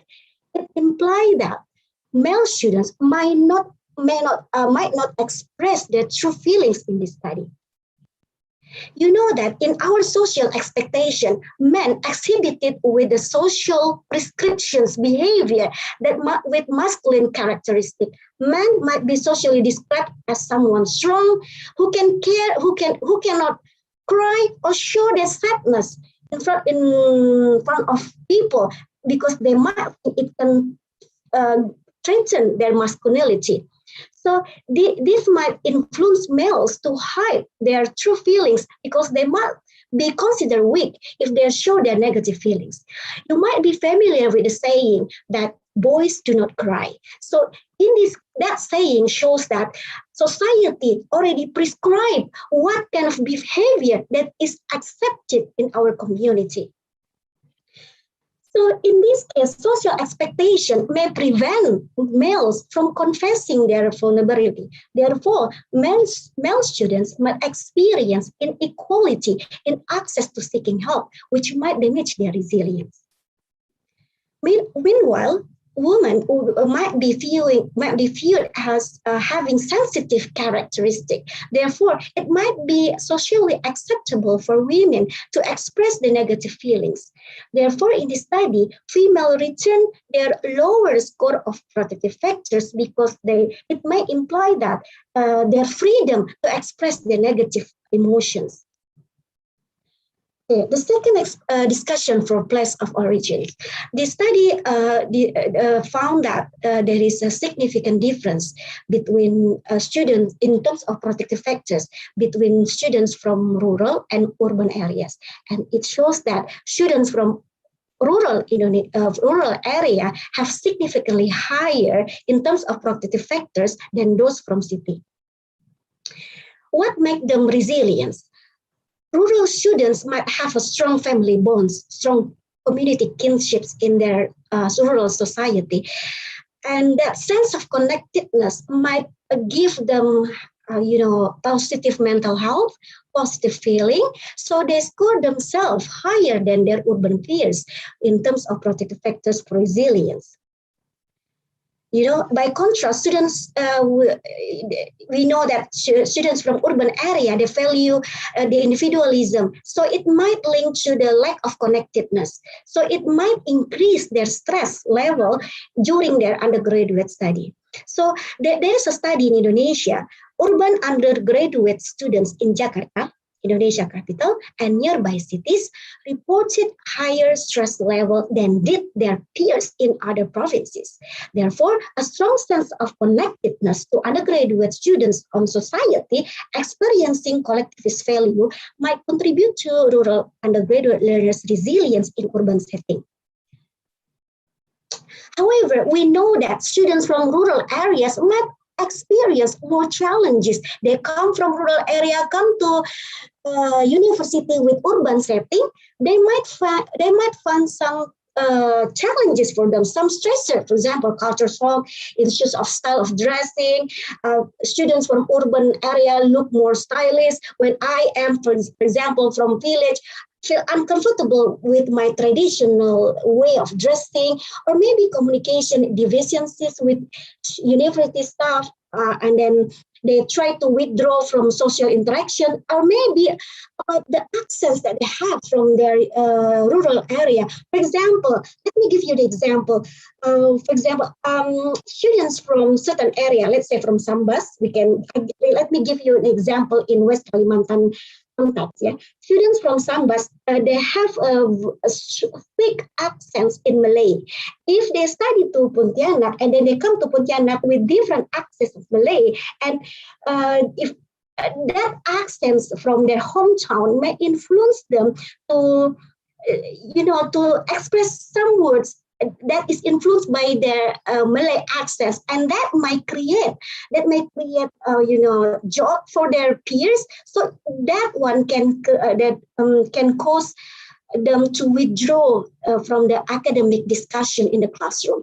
This will not happen only in Indonesia, but also in United Kingdom. So I once read that students, let's say students from a remote area in Ireland, they said that when they, a remote area in Ireland have a very thick accent in English, which is very far different from accents of British, from mainland. So they said that when they come to a city in which the university in the city, most of the students and teachers or lecturers, they use the accents, British accents that is from mainland, and then when the Irish students come to the class and want to join the academic discussion in the classroom, they think Irish accents influence can create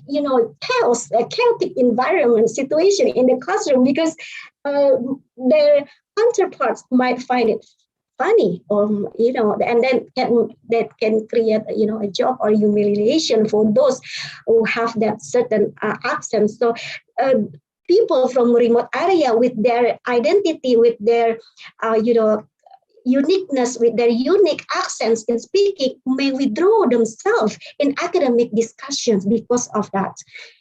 Okay, so you see that students from rural areas might have more stressors than urban areas. But how come they become more resilient in the study? Okay, there is a theory of resilience in relations to stealing and thriving. Ruther and Carver mentions that the more stressors the village students face in an urban-based the university, the more resilient they might become. The experience of might strengthen individuals' resistance to stressors. This was known as the stealing effect. Similarly, when we experience the adversity, it might promote the emergence of improved quality and making individual better than before. And this was known as thriving. So whenever you got the stressors, you will become more expert in that stressors. So in the future, when you have that stressor, you know how to anticipate that and you know how to tackle that adversity. So you become, that is the impact of the stealing effect and thriving effect in resilience. So Indonesian suburban undergraduate students, rural undergraduate students in higher resilience, it has higher resilience than their urban counterparts, might be caused by the cumulative adversities they face, because non-urban students were exposed to several stressors during their migration from rural area to city to study at university. They might become more ready to stresses to follow that, which is in line with what Carver and Ruther say. So now discussion for socioeconomic status. As I said before, that this study have found that no significant difference between students' resilience in terms of their socioeconomic status. The absence of socioeconomic status effect might reflect about the, emerging adults, university students, they are emerging adults. So they start to be financially independent because they can make use of their resources, for example, experience, knowledge, and skill. So they can use their positive functioning to earn money. So they might survive, although they come from disadvantaged economic background. They might negotiate with their financial background, and then they use that as the factor to survive. For example, a study in West Kalimantan province mentions that students from rural area, they try to tackle their financial problem by staying in a relative house during the college life. So it means that they will minimize the spending during their study, or maybe they earn independently although they have low earnings. Bu Feni, sorry. Yes. This is the last You're one. running out of time. Okay. Yeah, this is the last one. This is the recommendations, guys, from the resilience concept that I introduced. So these are the, future recommendations if you are interested to investigate resilience in the context of English language teaching. Thank you, Iela. I'm done. Thank you, guys. Ibu Ella. Okay, Pak Hasbi. Yeah, go to Pak Hasbi now. Yes, I have finished that. Yeah. Let me stop skip. Okay. Yeah.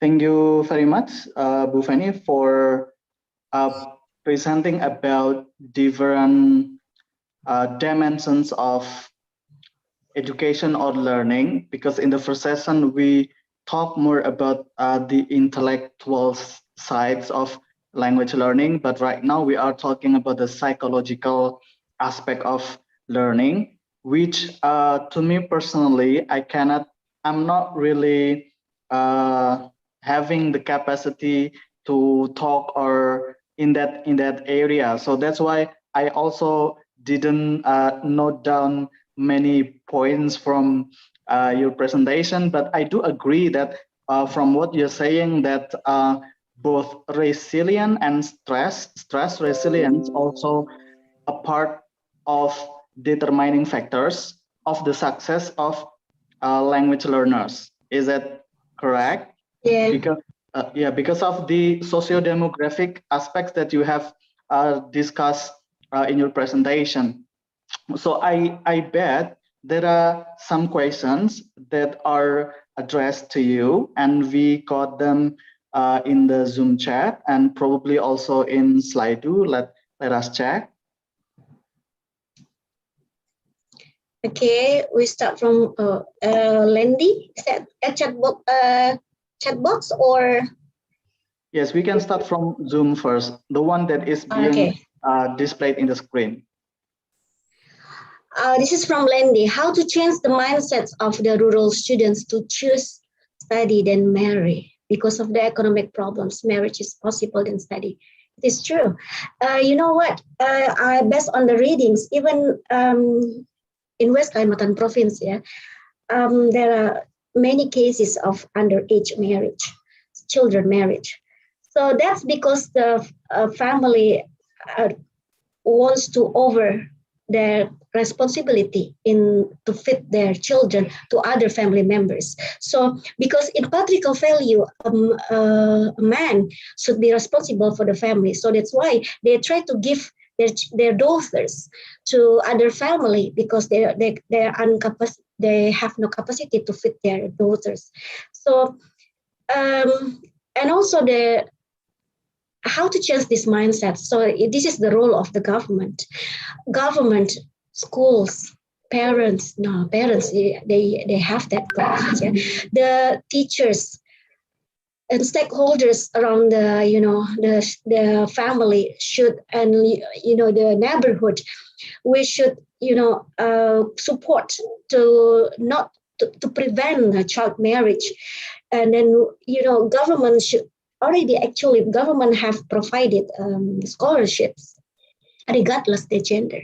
So based on this, we this is like a recommendation for government actually to prioritize female students to get the scholarships, especially in a remote area, because female students, they are really vulnerable because of the low socioeconomic status of family, and they have no options. So they let their daughters to the other family members. So they start the marriage, they arrange the marriage very soon, regardless their age. So I personally, Bu Lendi, I personally mentions that this is the responsibility of people around us, the community and the government, to provide the protective factors. For example, give the support in terms of funding, scholarships.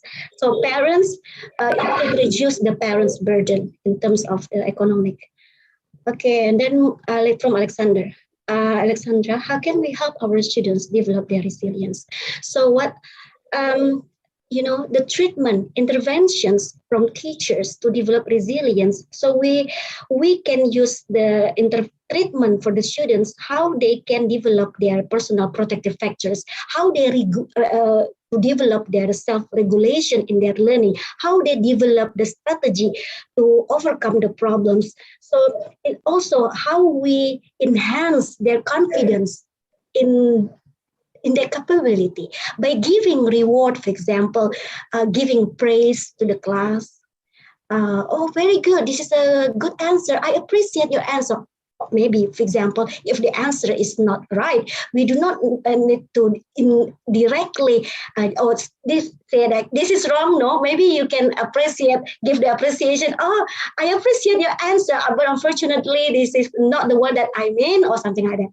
So, like I said before, we give the we in our behavior in the class, we develop the strategy to develop their ability in regulate themselves, to achieve, how to achieve something. For example, ask them to make the schedule learning for every day, and also how we develop their confidence in learning, and how we ask them to have a planning in the learning. So that those kind of strategy can be used to improve their personal protective factors. Besides, as a teacher, we can also give the what we call external protective factors. For example, you give emotional support, you give like informations, give information about the scholarship or anything that in line with the support to support their study. Yeah, I think that's all for Alexandra. And for Pak Daniel Ginting, did you use cross tabulation? Yes, I have cross tabulations because I consider the time, so I didn't put that in the presentations. What about male students from the city? The female students from the village, are they more resilient than others?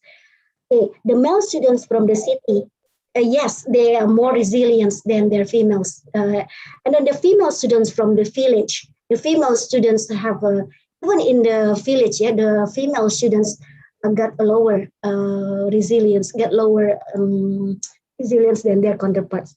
Sorry, Pak Danaginting, I didn't provide the cross tabulations here, but I have that in my original research. Okay, next. I think that's all. Yeah, excuse me, Bu Feni. Yes. If I'm not mistaken, Alexandra is raising hand. Do you want to speak? Yes, please. Yes, please. I just wanted to ask because, okay, before you said at one point that students who are used to a certain amount of stress already or things like that. So these stress factors help them cope with new stress factors better, and that's how they develop their resilience. That's why I worry sometimes, because I do use all the things you mentioned, like praising, working on their self-confidence, building their self-confidence and everything, because I find it really important, an important part of our work. So I wonder sometimes whether it's a good thing to do, or it can be counterproductive, because if we don't expose them to stress, sometimes maybe we are not actually helping them develop the resilience. That's what I sometimes have. I don't know, I'm not sure about. So that's my dilemma that I often face. That's what I wanted to ask you. You know what? In our life, something is true is not good. So we have to get the moderations.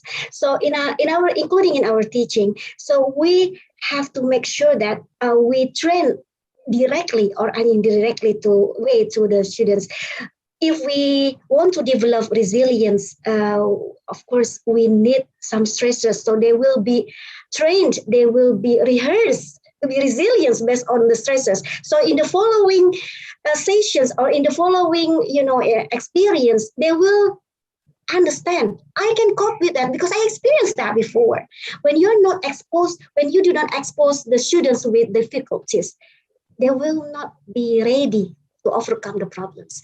So, however, we may not use the stresses all the time, right? Because we have to make it everything in balance, right? So moderation is the key. So, so also like you know what, we have to make sure that to keep our students feeling positive.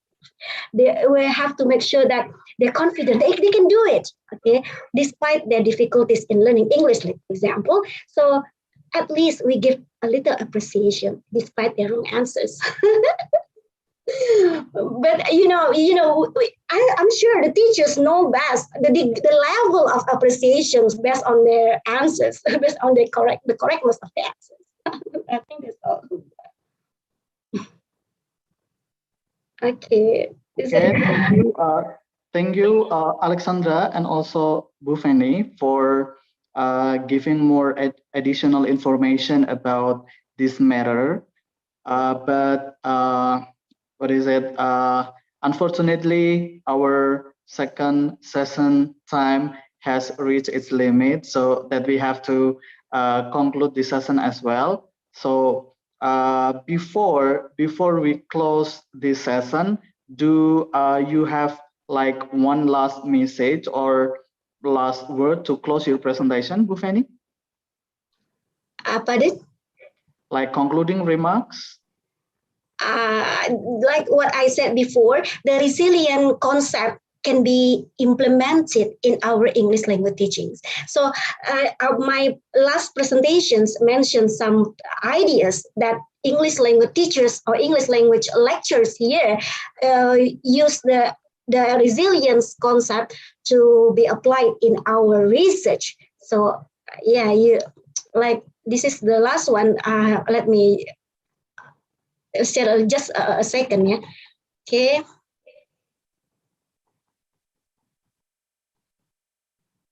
This one is the last one. Okay, let me check.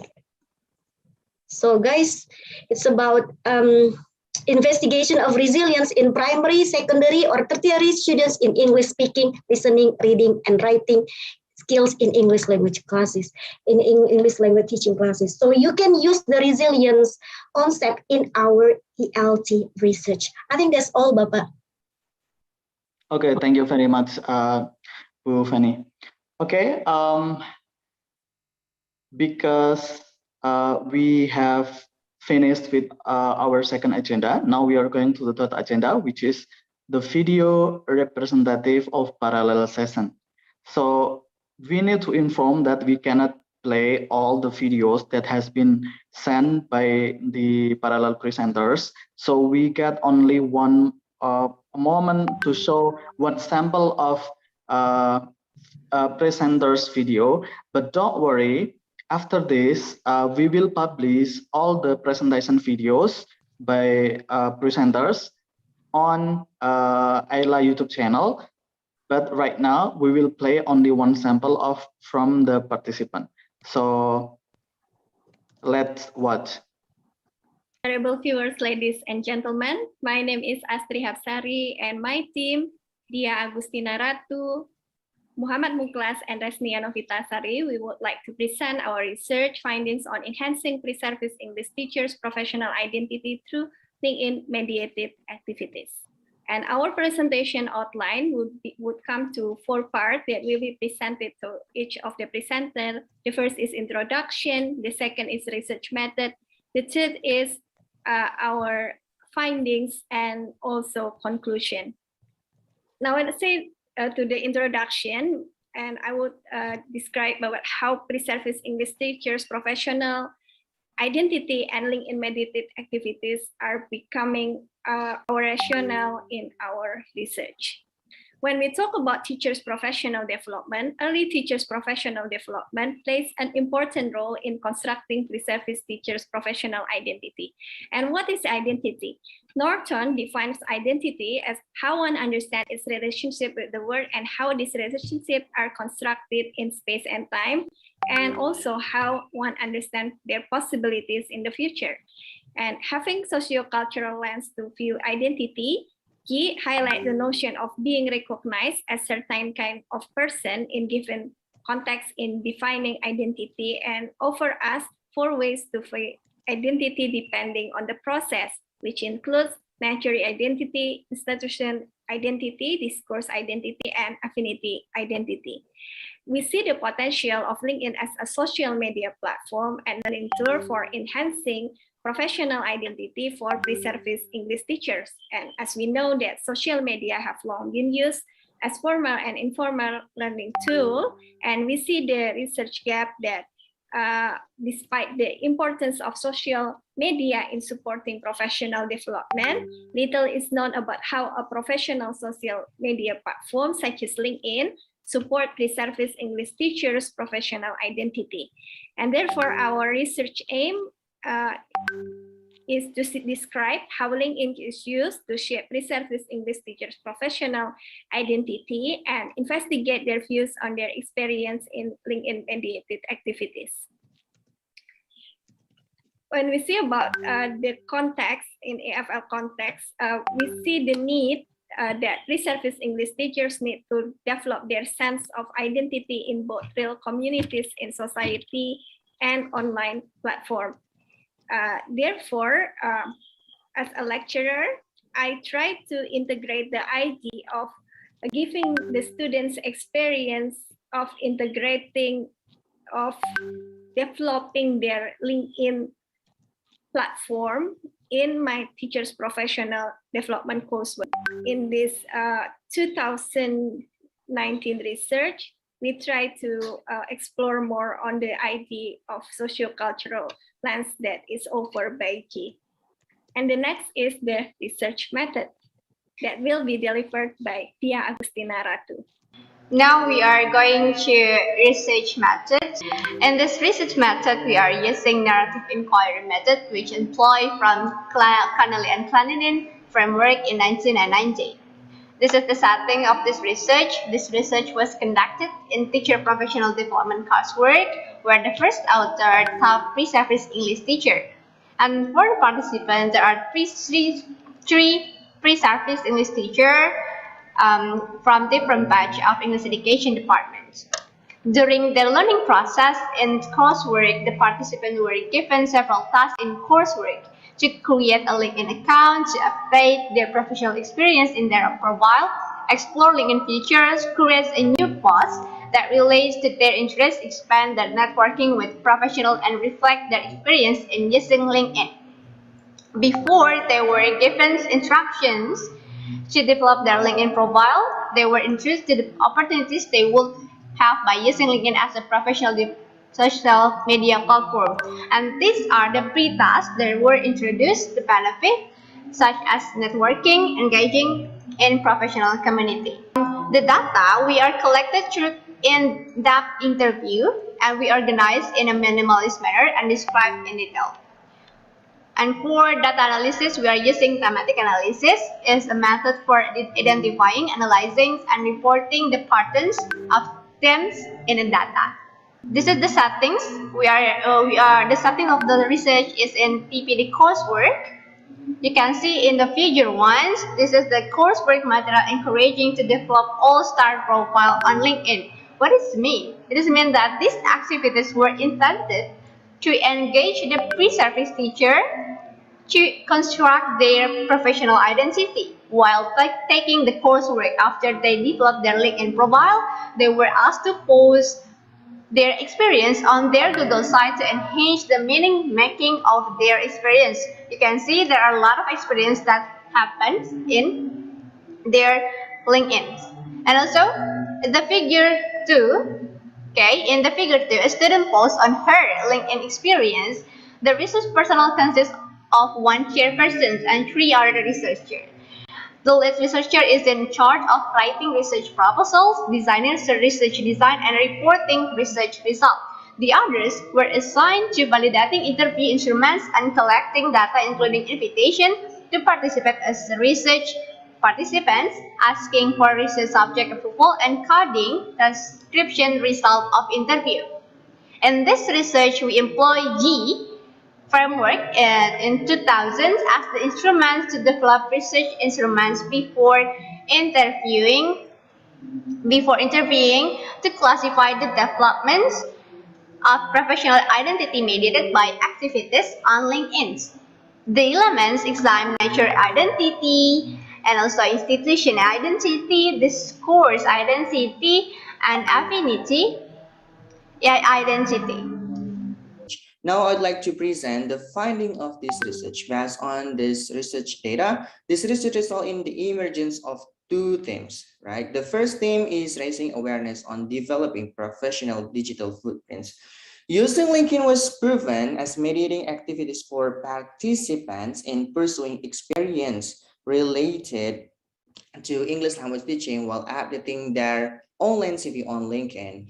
Here are some of the data. Participant A1 said, I can use LinkedIn to personalize my profile.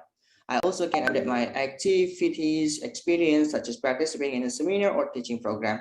Thus, through LinkedIn, we can see our profiles and how often we participate in different teaching programs nationally and internationally. Next, participant A2 said, while updating CV on LinkedIn, I gradually understand how to add teaching experience, such as my teaching internship and intercultural experience in Yogyakarta and Australia.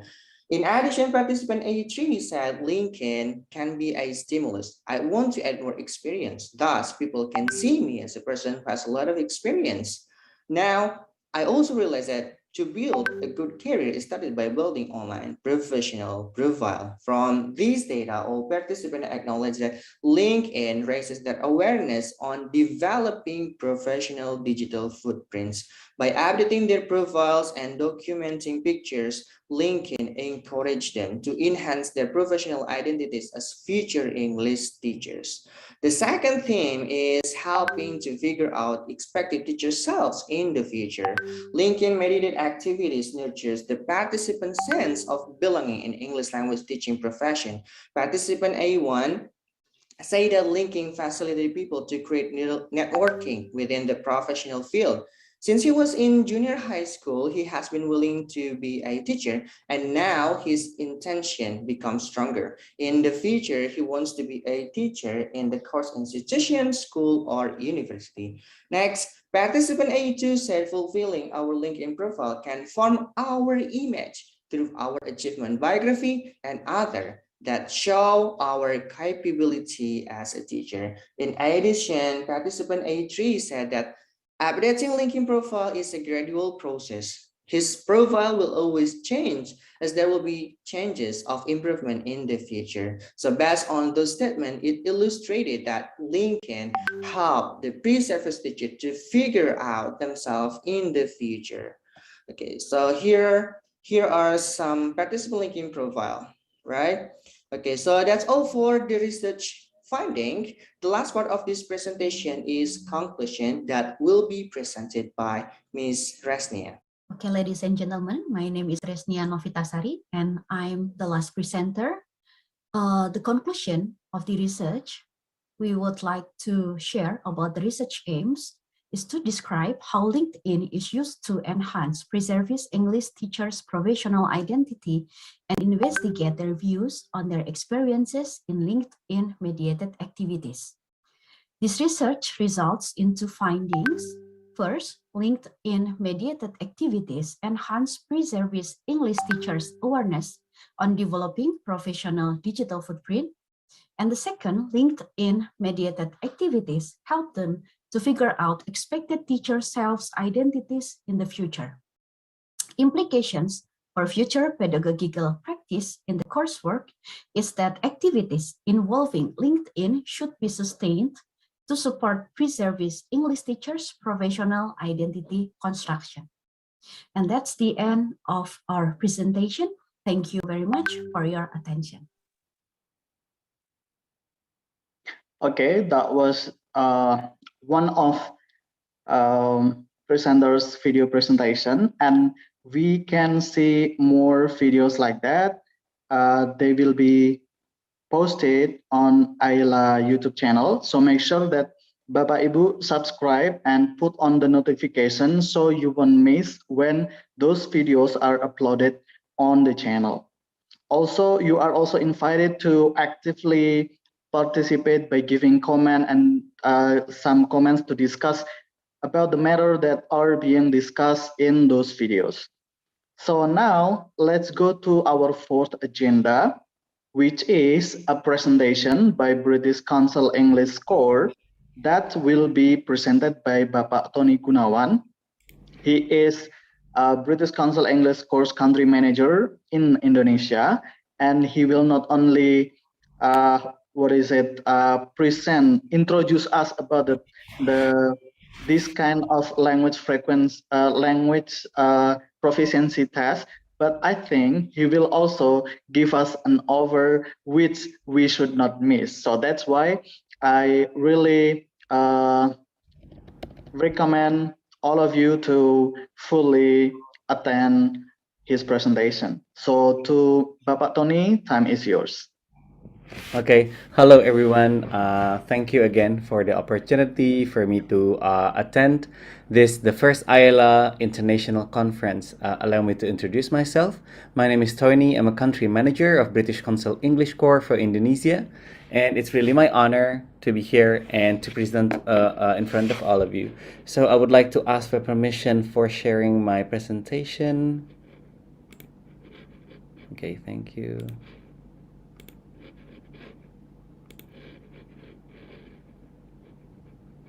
Okay, I hope all of you can see my presentation.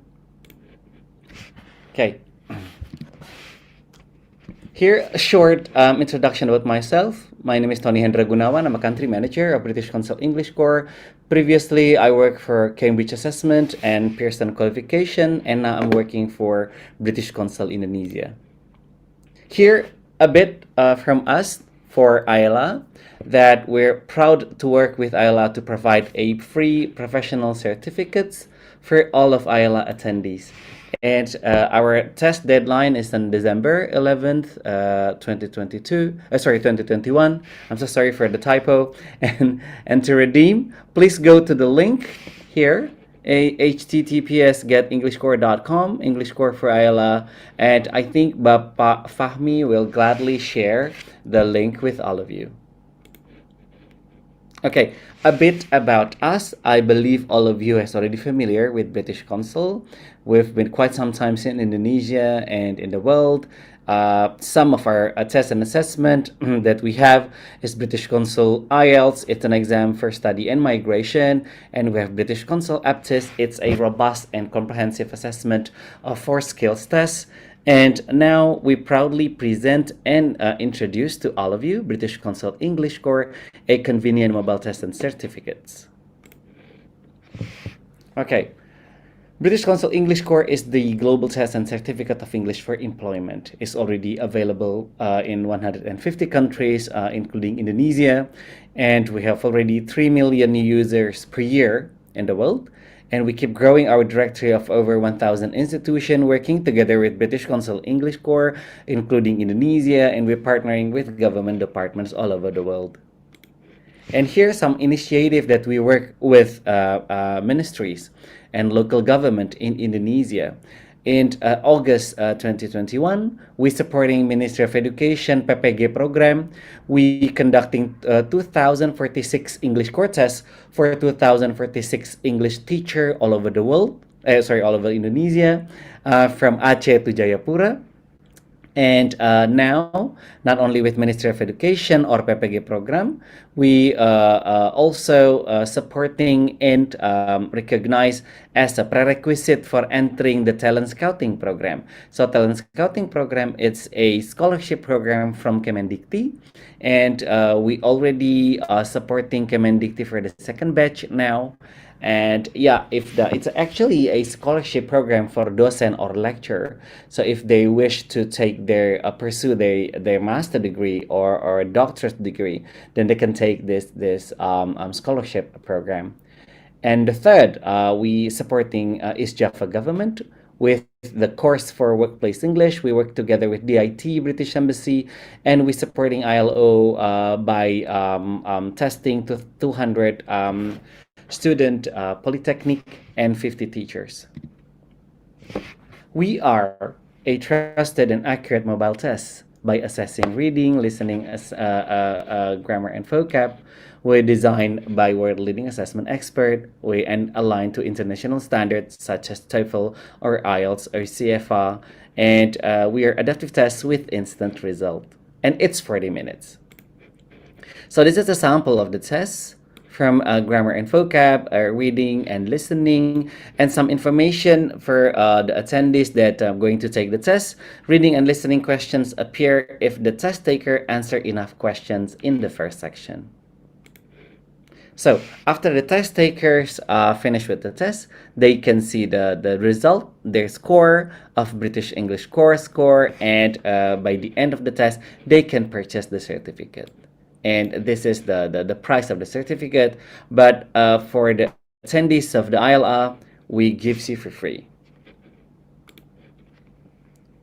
So we are the only mobile proctor English test. It's some of the university called us as a key to the pandemic situation. Most of the university that actually become our partner, they actually stop with their offline tests. And with our online mobile test and our front-facing camera, we actually use them as an online proctor. We have human reviewer in India, and it's pretty much effective to avoid cheating. And our 1,000-item banks rotating ensure the users cannot anticipate the answer. And our certificate of a unique ID, it can be securely verified in our online websites. Our approved partner program in Indonesia. This is our initiative program rolled out in May or April 2021 in Indonesia. So we're partnering with universities in Indonesia to actually use of some universities to become their graduating requirements for the students. So we already have Universitas Sumatera Utara, we have already Universitas Kristen Maranatha, we already have Universitas Atmajaya, Universitas Negeri Makassar, and here I think Bapak Ginting, we already have Universitas Makchung becoming our approved partner program in Indonesia as well. So our approved partner program, most of the university choosing English core for the graduating requirement because they can see that our certificates is a respected qualification from British consuls and of course acknowledged around the world, and the certificates co-branded with your university logo. So not only Machung, other university in Indonesia, I think now reaching 30 universities more in Indonesia are partnering with us. So all of the students will receive the certificates endorsed by British consul and endorsed by the university's logo in the certificates. And of course, because it's mobile, and later the university will have their own dashboard, so it's definitely simple and easy to administer remotely at large scale, not only in Indonesia by supporting Ministry of Education, but last 2 months we conducting almost 10,000 to 15,000 tests in Vietnam in one day. So our English core tests or apps is pretty much subtle and pretty much stable to have 1,000 tests in a day. So the result available in universities or organization dashboard. Our test definitely more affordable than other alternatives, and why the university and students love to use our tests or certificates because it can automatically share to LinkedIn to enhance job prospect. So this is the benefits of becoming an approved partner. Most of the university can have a special price of becoming the approved partner. And for now, as I mentioned, more than 30 universities has becoming our approved partner program. So if you have any questions, just please do not hesitate to ask me for more questions about the program. And this is the small details that Pa Fahmi asked me to explain. If the attendees I'm going to take the test of our test. Yeah. So this is the minimum requirements that your smartphones should have. For Android, it has to be Android 6 above, and for iOS, iOS 14 or iPhone 6 above. Why? If the question why, because those requirements can cater our security best. So, okay, some of the explanation for grammar and vocab sample questions. So this is from the sample questions. Choose one answer. The answer you choose will turn yellow. You can change answer by choosing a different one. When you're finishing or finish, press next. So this is reading sample question. A part one, you can choose one answer. The answer you choose will turn yellow. And you can change answer by choosing a different one. When you are finished, press next in the below. So part 2, move the parts with the 2 green lines up and down to put the sentence in the correct order when you finish, and then press next. It will be easy to use. So this is the listening sample questions. You can choose one answer from the below. The answer you choose will turn yellow. So you can change answer by choosing a different one. Press the play button to listen again. When you finish, press next in the bottom. So, okay, how to do an English score test. This is the first landing screen when you finish download our apps. So this is for the first time downloader. This is for the returning user. So after you open our apps and then download our apps, you can open the English Core apps and click started or login to your account. You can create your account. If you're using email as your login method, enter your address and choose a password, any password. And then you can choose why you are taking the test. I suggested that to be easier, because it's only a data purposes, you can choose I'm a student. And then here we actually have a sort of like a supporting function for the test takers, but you can click no thanks for this page. And then after that, you can click OK, and then adjust your volume until you can hear the person speaking. Click yes when you're done. Okay, please make sure to allow the apps to access camera when prompt, because our security feature will actually need you to enable the front-facing camera. You have to press OK to continue. And then follow the direction. Take your first photo here on the circle. Make sure that your photo is clear, easy to see before you proceed. Make sure to remember and follow the test rules during the test, and then press I agree. And then press enter to enter a connect code. I already shared the connect code with you on the letter. And then enter the connect code provided by Iela, your first name, your last name, and press apply code when you're done. Please make sure to insert the connect code. You can start the test. And to certify or to purchase the certificates, select the setting that you would like to certify, and then tap buy here, because usually you have to buy. And then here there will be a question mark, got a voucher code, and then you can put your IELTS voucher code. And then this is the most important things. You will not proceed to reading and listening section if you receive A1 or below after grammar and vocab section. I truly believe all of the attendees here will definitely get the certificates. You must allow the front-facing camera before the test for proctoring and validation purposes. So I think this is for seeing your credentials, because it can share to your LinkedIn. And thank you so far. Hopefully, my presentation will answer some of your questions. Thank you. Back to the moderator.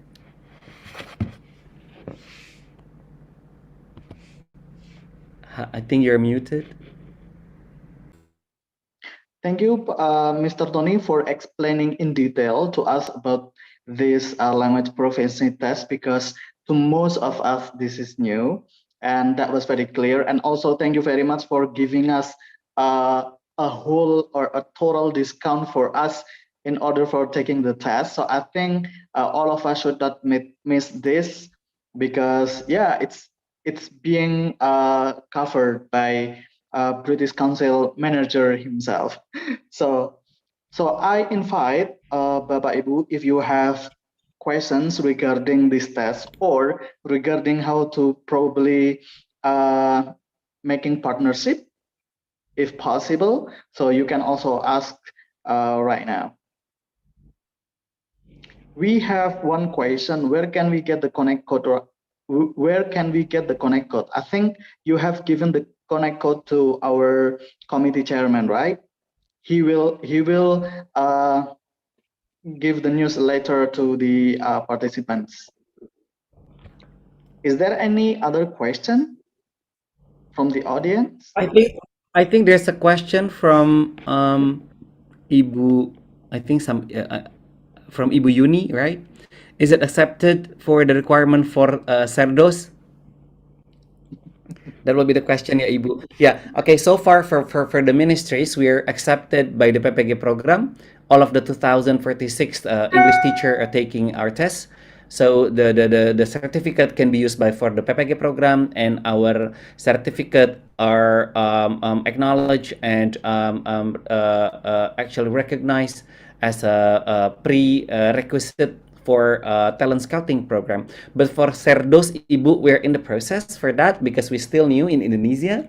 We just introducing our mobile test since April or May. So hopefully near in the future, our test can be used for Cerdos, and our test near in the future will be used or recognized for the ASN, or accepting the civil servants. Yeah. Okay, so it's progressing toward that.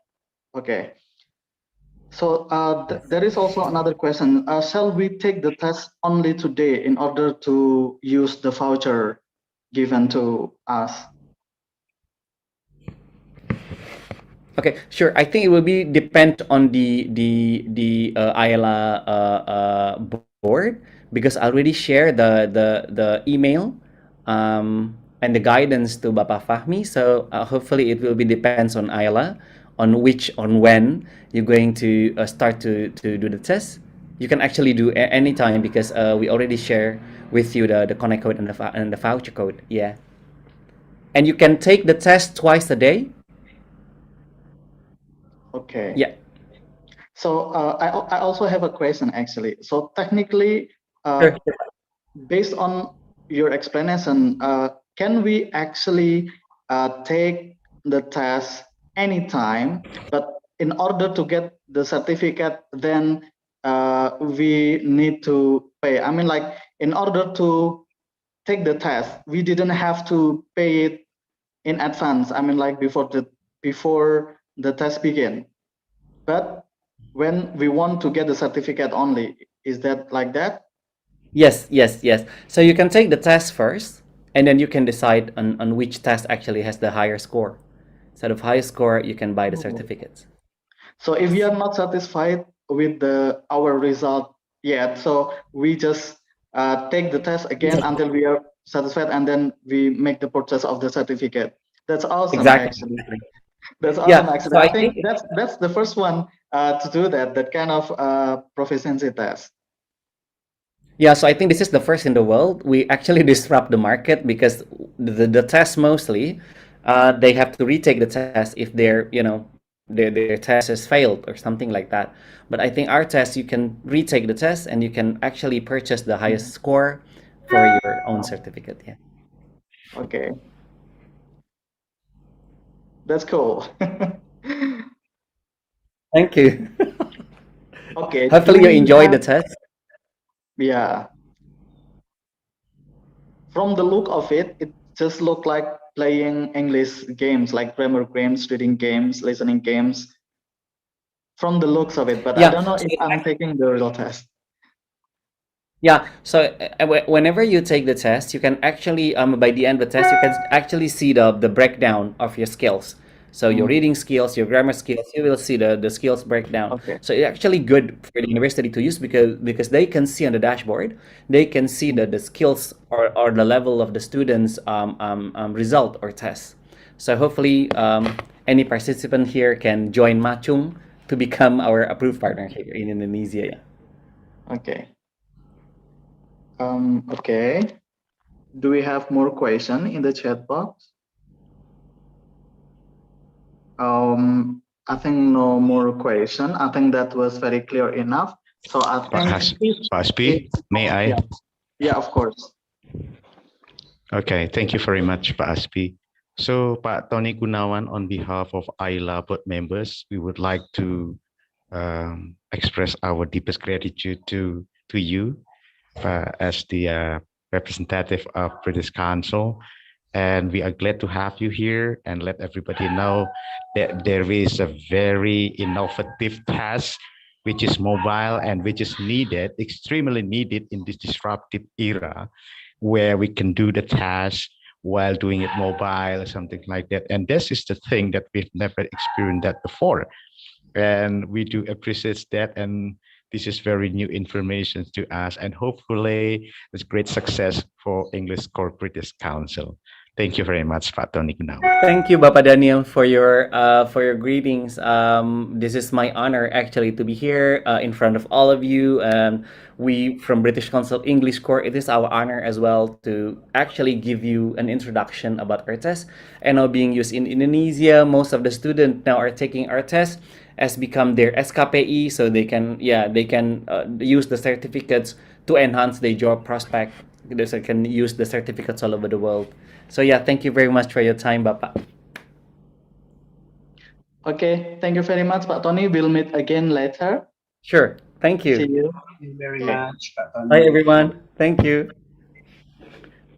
Okay, ladies and gentlemen, we will go to the next agenda, which also has some good news in it. After all of us get the free voucher to take the English core from British Council, we will now announce about the best paper and best presenter award.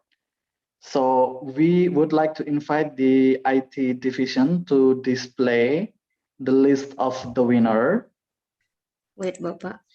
Okay.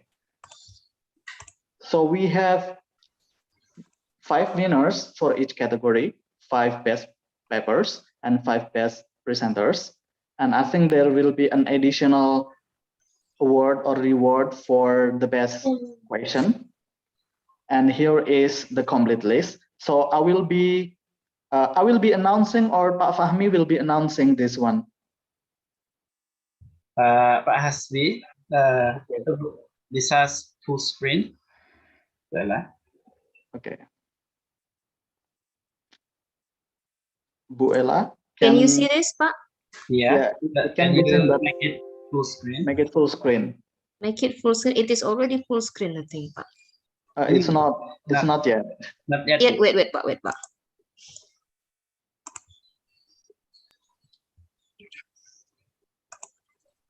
Pak, ya. Bentar, Pak. Klik this one. Klik dekat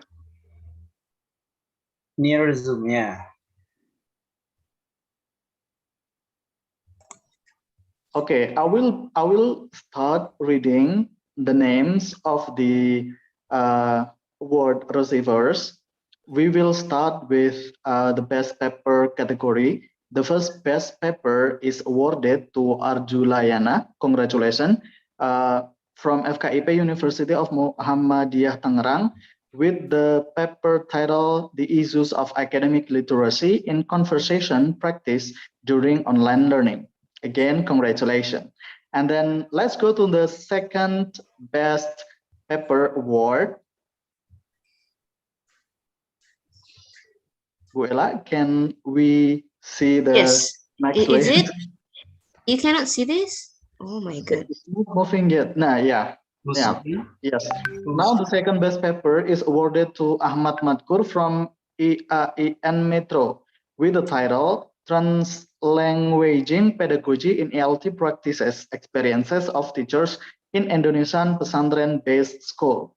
The third best paper is by Astri Hapsari, Diah Agustina Ratu, Muhammadiyah Mukhlas, Resnia Novitasari, Enhancing Pre-Service English Teachers' Professional Identity through LinkedIn-mediated activities. I think this is the one that we saw the sample of the video previously. Congratulations. Next, the fourth best paper belongs to Muhammad Nova with the title Using Online Podcasts as a Speaking Activity in Online Classroom, ESP Students' Perspective. And then the fifth best paper is by Lestari Budianto, Pijar Krupskaya Barus, Bilkis Aurel Widyaningsih, Diah Rizka Amelia, with the title The Power of the Computer Generated Imaginary or CGI in Avengers Endgame movie. And now let's go to the best presenter category. The first one is awarded to Astri Hapsari, Diah Agustina Ratu, Muhammad Mukhlas. So I think this one is the same group of authors. Congratulations for winning 2 awards. And then next, the second one is given to Yuni Awalatu Rahmah Solihah, Student Perception on the Online Learning through Google Meet and YouTube channel during pandemic situation. The third is given to Halimah, Needing Technology and Teaching Strategy for Pronunciation Accuracy. And then the fourth one, Best Presenter, given to Gusti Ayu Made Rai Suwarniti, Affectionate Love of the Main Character in John Green's Paper Town. This is literature. The last one goes to Yofri Karisi Paulaham Fergina Langkuan, a study on listening problems faced by students of English Education Department. Again, congratulations to those who have received these awards. And then we have another additional information. As can be seen from the screen, can we go to the previous slide? Yeah, we are now in the conference day. So I think this has been passed. We shall go to the next one. I'm sorry. Yeah, so the award certificate will be delivered 1 week after the conference. So later it will be shared and the winners will be contacted by the committees. We also have additional information. The first one is that we, Iela, this organization, this lecturers community, open membership recruitment through Iela website. So you can access the Iela website in order to join the membership of Iela, whether it is individual or institutional. So you can register as yourself as a teacher, or you register probably your department or university and something like that. And of course, there will be many benefits when you join Iela membership. For example, you will get official ID card. You will get the chance to do collaboration of research, as we have shown in the video promotion in the beginning that we have made some research collaboration that has resulted in some of the Iela members getting the Scopus ID, and I'm in the process of that too. I hope that I can get the ID soon. And then also there will be book collaboration. We made that, and we have already some books that are the result of our collaboration, and then opportunity as a speaker and moderator in our main seminar. And that is a very fruitful chance or opportunity for us as lecturers, because those activities can really develop our professionalism in our career. And for more information about membership recruitment, you can contact Ibu Yusawin Nurbarela, and the number is already put up there. But if you want an exclusive access to her mobile number, you can ask the committee, okay? Do we still have more announcement to make? Yeah, we have more. Regarding the certificates of participant, presenters, and also awards will be given within a week after the conference. However, we will try our best to send them all as soon as possible. And we will give information or confirmation when we have distributed those certificates. And then about Iela member recruitment, it was clear already. But right now, we open a question and answer session. I mean, like, if there are some of you who wants to ask about this conference or about Iela in general, you can ask now.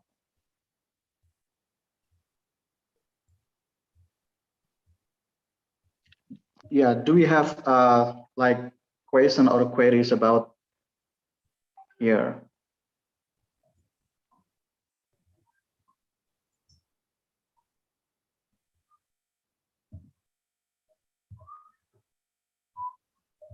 Okay, I think there is no question regarding this conference and about Iela membership.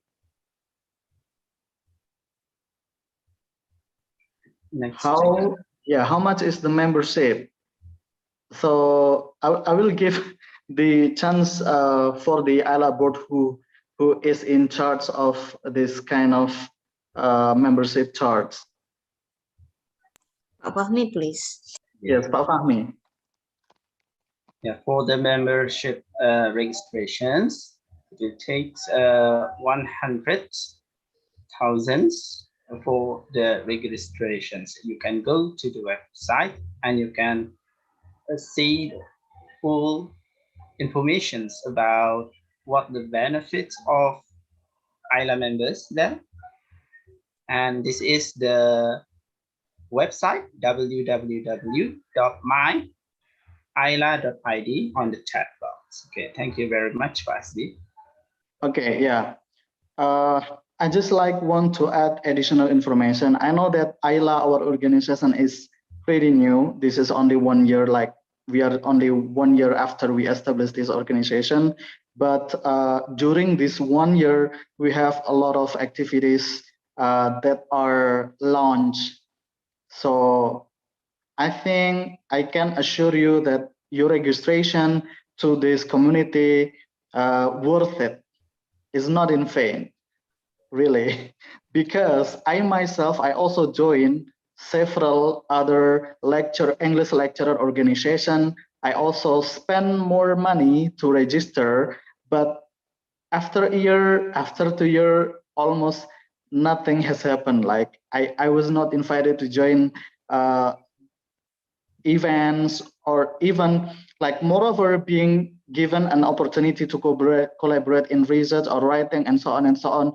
I didn't get them all, and I was like, whoa, how could they like take much money for registration, but they didn't really like offer something good to those who purchase the membership. But yeah, for Iela, so far we've been doing good, and we hope that we will be better. Okay, do we have more questions, or that's all? Pak Asbi, one more. Yeah. Okay, this is for everybody. In Iela, we have the program called research groups. So I manage the research group. I divide the Iela members interested in doing research, publication, doing in a groups. That's called research groups. And hopefully the outcomes of this group would be publication. Yeah, and Pak Hasbi is one of the members wishing to have Scopus ID in the very near future. Thank you. Okay. Maybe Bu Iela, can you open the link of Iela for just for sample and I will, show Pak. us Wait. on the screen?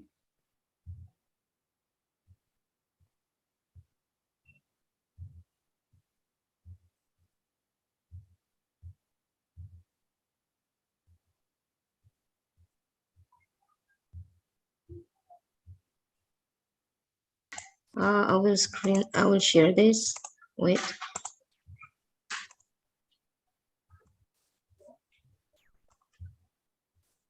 Dan Pak, can you see this? Yeah. You can open the this and registrations. Ya, ini dulu, nggak apa-apa.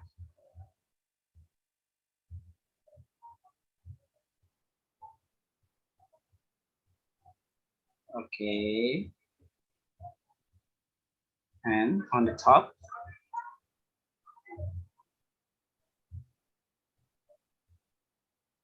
yeah, you can check the membership notifications. Yeah. Okay, this is the benefits of joining Iela. There are some benefits of becoming an Iela member. There are two kinds of membership. The first one is individual membership. It's for the individual. So it's mean that one of you, for example, have registered this one, you can get this one, this benefit.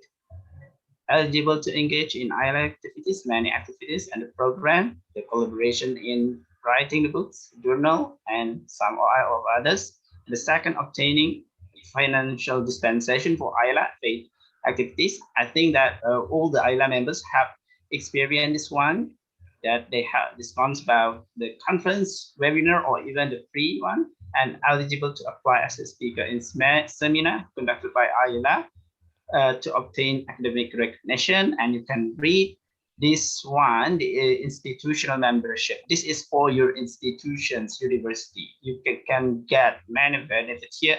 And of course, we can have cooperations between Iela and also your institutions. Many Iela institutions have registered to Iela in Iela. Some of them is Universitas Negeri Manado, Universitas Negeri Islam, and so on. Yeah. Okay, and how about the registration, Iela? Can you show us how to register? Yeah, you can click new registration. And there are three links here. The first one is individual. So if you want to register yourself as the individual, you can select this link. Yeah, the first link. individual membership, and the second link is for institutional membership, and the last one is for the fixing the member cards. If there are some error in writing the link, so you can click this link. Okay, program Bu Ella, terakhir, the last one is program.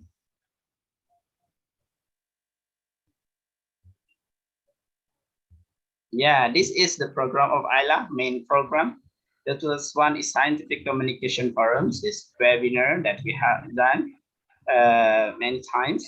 And the second is coaching clinics. We have done this one and we have collaboration with this. Then number 3, article writing coaching clinics. Yeah, we have do this previously, we have did this previously. And number 4, teacher training, 5, multidisciplinary research collaboration, call for paper. And today is the call for paper for Iela at the conference. And 7, book reviews, edit talks. And number 8, Iela book anthology. We have published some books that related to the educations, English educations, and of course the teaching. And the last one is Iela through journal. We have hope this is our our dream that we would like to publish one of the journal. Of course, it's particularly for Iela. And thank you very much, Bu Iela. We can close and we can move to the next session. Thank you, Pak Hasbi. The best question. Okay, thank you very much, Pak Fahmi, for giving more detailed information about the membership. And then now we go to our last agenda, which is closing. And for closing, we would like to invite 2 important persons to speak to close this event. The first one is the president of Iela himself, Bapak Daniel Ginting. Are you still there? Wait, Hasbi. Yeah. Pengumuman dan announcements about the best questions. Okay, yeah, of course. There is an announcement for the best question, and it will be announced by Pak Fahmi. Okay, thank you very much. Okay, this is the questions that have been selected by tough decisions, and the 6 best questions at the conference on the first day and the second day of the conference. The first one is Wahyu Pramudita, and the second one is Muhammad Nova. The third one, Siti Kustini. The fourth, Muklas Abrar. The fifth, Lendi Florian Mayeduhu. And the last, Yuni Awalatu Rahmah Solihah.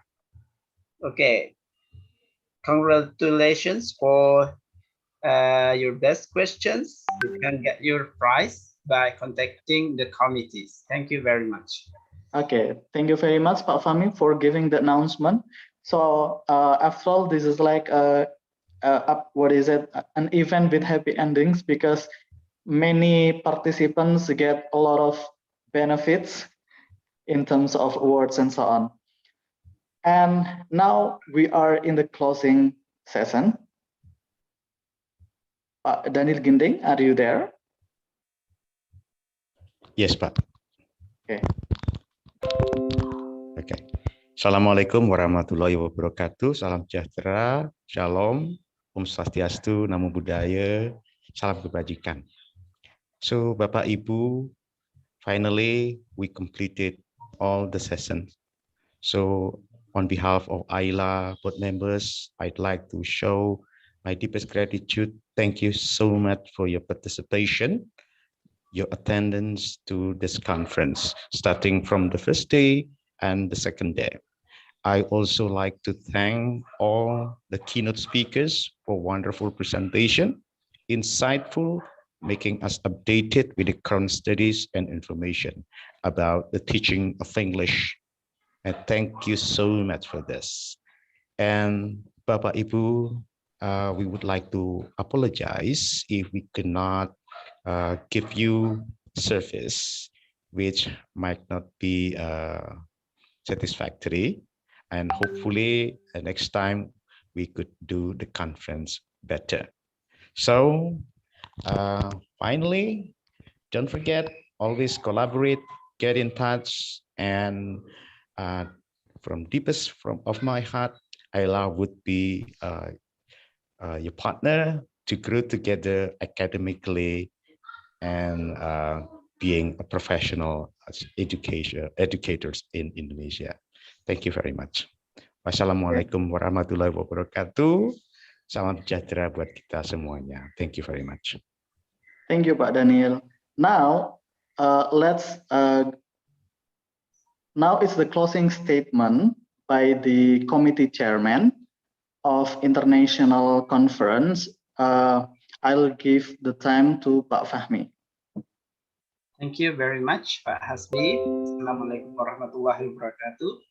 First of all, I would like to express my gratitude to Alexandra, the all speakers, Alexandra Sekule and Penny. We hope that we can collaborate more for the next sessions, next event, maybe webinar and other conference. And to all the attendees, the participants, and also the presenters, thank you very much for your participations in our call paper, the first Iela International Conference 20 and 21. We hope that we have you the best what we have done in our conference, and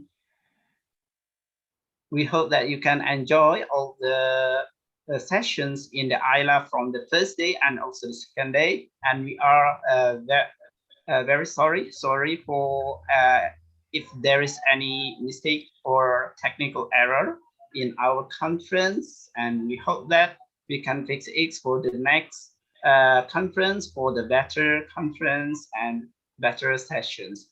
Thank you very much. See you for the next Iela conference, international conference, the second Iela International Conference. Okay, thank you very much, and hope you can enjoy your days. Thank you very much, class. Okay, thank you to both Pak Daniel and Pak Fahmi for the closing statement. So now it's come to the end of the program.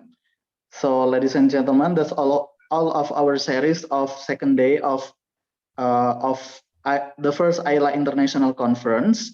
We hope that you have gained a lot of knowledge and then ELT insight on the theme of the conference, and that we will meet again someday in a better occasion.